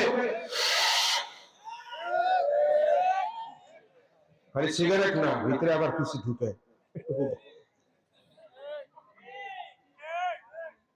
হাসবেন না ভাই, হাসবেন, এটা কোরআনে আছে। 2 নম্বরে পথভ্রষ্ট করে মোল্লা মৌলবি। আরে কথা কর না ভাই, মৌলবি দেখলেই খালি পাগল হবে না, নুরের চেহারা, নুরের চেহারা অদ্ভুত। কারণ এক শ্রেণীর মন্ত্রী সর্ব অবস্থায় সরকারি দলে থাকে। আরে কথা বল না কেন? এই যে দল ক্ষমতায় করে, আমরা কারো শরীরে যে দোয়া করছি, কাবার গিলাপ ধরে, হ্যাঁ কোনো অসুবিধা নেই, থাকবেন ক্ষমতায়, দোয়া করছি। এবার যখন পরিযান করে দেখেন শোনেন শোনেন, এবারে আমরা যা উঠে দোয়া করছি এই জন্য পড়িয়েছি। আরে কথা বল না কেন? সোজা বাংলা কথায় যেই মন্ত্রীকে দেখবেন সব সরকারি দলের সাথে মিল লাগছে, এটা জাতিকে পথভ্রষ্ট করে। 3 নম্বরে নেতা নেত্রী। এই কথা বলেন না কেন? সাদাতানা ওয়া কুরআনা, আল্লাহু আকবার বলেন। দল করতে চান মনে দেখেন, আমাদের কথা তো বিশ্বাস হয় না, চুপ করেন। আপনারা বোঝেন কি রাজনীতি? আমরা কিছু বুঝি না ভাই, মরে বলবে তুই এই অকাল করছিস কেন? আল্লাহ তুই আমার নেতাই কইছে, নেত্রী কইছে, আমরা করছি। ওদেরকে ধরেন আল্লাহর বান্দারা যখন শেষ পর্যন্ত আল্লাহ বললেন বাবা করছিস কেন, ওই নেতা নেত্রী করেছে, আল্লাহ ওদেরকে ধরেন, ওদেরকে ধরুন, তার আগে করে ধরুন। কত কঠিন ভাবে ধরবে আমার দিকে তাকান। আল্লাহ বলবেন ওর বাম হাতে আমার মামা দিয়ে, বাম হাত থাকবে, আল্লাহ বলবেন এত সহজে না, ওর বাম হাত কলিজার ভিতরে ঢুকায়, কলিজার ভিতরে ঢুকায়া দিয়া কলিজা সেট করে, মেরুদণ্ডের হাত দিয়ে সেট করে বাম হাতটা পিঠির মধ্যে ঝুলাইয়া দেওয়া হবে, দিয়ে আমার নামে দেওয়া হবে। এবার আল্লাহ বলবেন ইকরা কিতাবাক কাফা বিনাফসিকা আলাইকা, কাফা বিনাফসিকা আলাইকা হাসিবা, ওর কিতাব তুমি পড়। বান্দা ঘুরবে, পারবে না, এই যে থুতনি ধরবে আর এইটা ধরে এমন ভটকানি দিবে, করে গর্দানের সব রগগুলো ছিঁড়ে যাবে। বান্দা ঘুরে যখন আমলনামায় দেখবে, কি দেখবে জানেন? ইয়াউমাইযিন ইয়াসদুরুন নাসু আশতাতা ليروا أعمالهم فمن يعمل مثقال ذرة خيرا يره ومن يعمل مثقال ذرة شرا يره। الله أكبر بابا ভালো মন্দ যারা পরিমাণ যদি হয় দেখতে পারবে, বলবে আল্লাহ আমার আরেকবার দুনিয়ায় পাঠাও। আল্লাহ বলেন শুয়ে ছিদ্র দিয়া উৎপ্রবেশ যেমন অসম্ভব, তোমাকে দুনিয়ায় পাঠিয়ে দেওয়া অসম্ভব। আল্লাহ বললেন যে ফেরেশতা খুজুরে ধরো, ওয়াহুল্লু ওরে জাহান্নামের বেরি পয়া দাও, তুম্মাল জাহিন্না সল্লু ওরে জাহান্নামে নিক্ষেপ করো। কেমনে ধরা হবে? আল্লাহ কোরআনে বলেন ফায়ুখাযু বিন নওয়াসিবিল আকদাম, সামনের চুলগুলো ধরা হবে, উল্টা দিকে মুড়াইয়া পায়ের সাথে বাঁধা হবে, মুখের মতো বাঁকা করে তারে জাহান্নামে ফেলিয়ে দেওয়া হবে। খালিদিনা ফিহা আবাদা, চিরস্থায়ী সে জান্নাতে জ্বলতেই থাকবে। আল্লাহ যেন এই দলের অন্তর্ভুক্ত আমাদেরকে না করেন, ধরে ধরে আমিন। আমার সুর নাই, স্বর নাই, গান নাই, গজল নাই, প্রায় 2 ঘন্টার মতো আলোচনা। আটকিয়ে যে আছেন লোকগুলো, এটা আমি শাইখুল ইসলামের বাবা বলি না, এটা আল্লাহ পাকের কোরআনুল কারীমের হক তাফসীরের মুজিজা। দুনিয়ায় যদি আর দেখা নাও হয়, আখিরাতে জান্নাতে শিরকে দেখা হয়ে যায়। আমি ইমাম গাজালি আলাইহির রহমান একটা মারফু সনদের হাদিস তুলে ধরতে চাই, আমার দিকে তাকান। হাফেজে কোরআন এদের মাথায় যখন পাগড়ি দেওয়া হয়, যারা এই দৃশ্য দেখবে বসে থাকবে, এরা সাক্ষী হবে কিয়ামতের ময়দানে। এই হাফেজেরা যখন জান্নাতে যাবে, ওই মানুষগুলো বলবে আরে আজকে আমাদের যে কি হবে, আল্লাহ আমাদের জান্নাত দিবে না জাহান্নামে দিবে জানি না, কিন্তু ওই যে শাইখ হুজুর আসছিলেন, ওই অন্যরা নগরে, ওই হাফেজি মাদ্রাসা, ওই 3টে ছেলের পাগড়ি হুজুর দিছে, আর আমরা দেখছি বসে বসে দোয়া পর্যন্ত ছিলাম। আল্লাহ রাব্বুল আলামিন এর রহমতের দরিয়া থরথর করে কেঁপে উঠবে। আল্লাহ পাক বান্দাকে ডাক দিয়ে বলবেন ছিলি নাকি? বলেছিলাম। বলে যা, আমার কোরআনের পাখির মাথায় পাগড়ি দেওয়ার অনুষ্ঠানের সাক্ষী ছিলি, তোর আমলনামা খুলবো না, তোকে আমি ওই হাফেজদের সাথে জান্নাত দিয়ে দিলাম।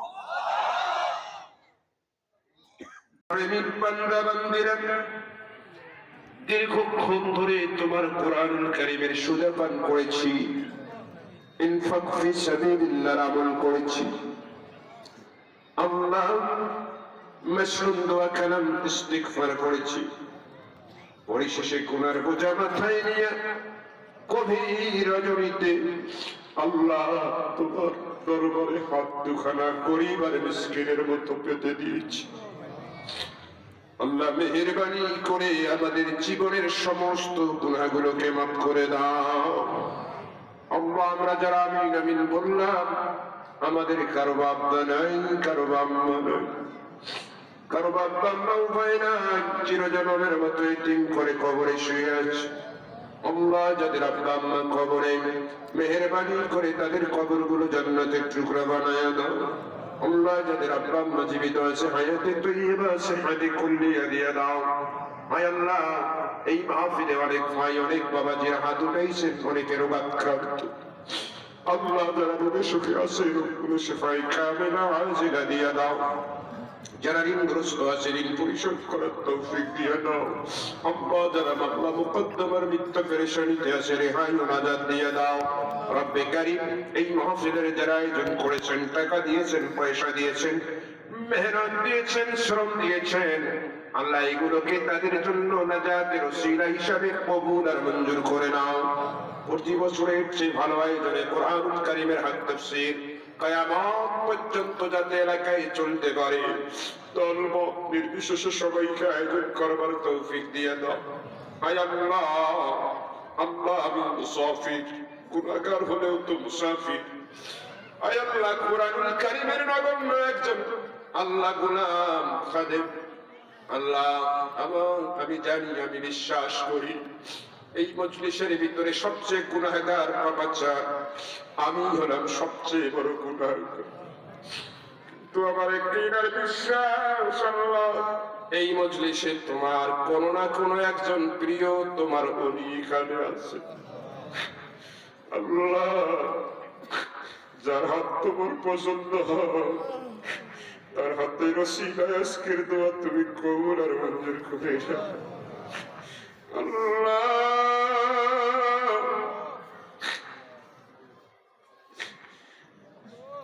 মাহফিলের ওসিলায় এই এলাকার যত কবর আছে, আল্লাহ সব কবরবাসীর কবরের আযাব মাফ করে দাও। কত বান্দা দান করেছে, ওয়াদা করেছেন, কেন করেছেন তুমি ভালো জানো। আল্লাহ আল্লাহ তোমার এই বান্দাদের আশায় তুমি ঘুরে বাড়ি দিও না।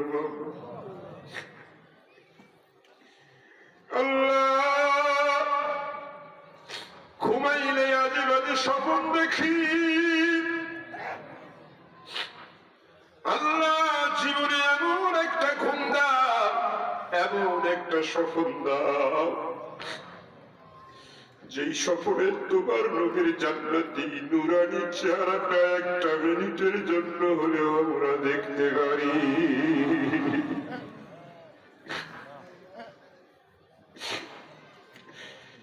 সবাই মাথা নিচু করে দেন,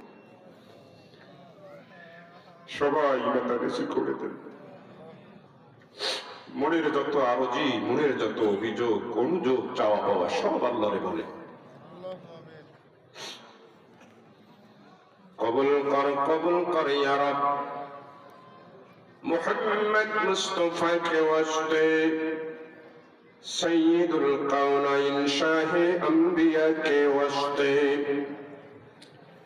बुलबुले बाग़े मदीना कुर्रत ऐने रसूल यानी बीबी फातिमा खैरुन निसा के वास्ते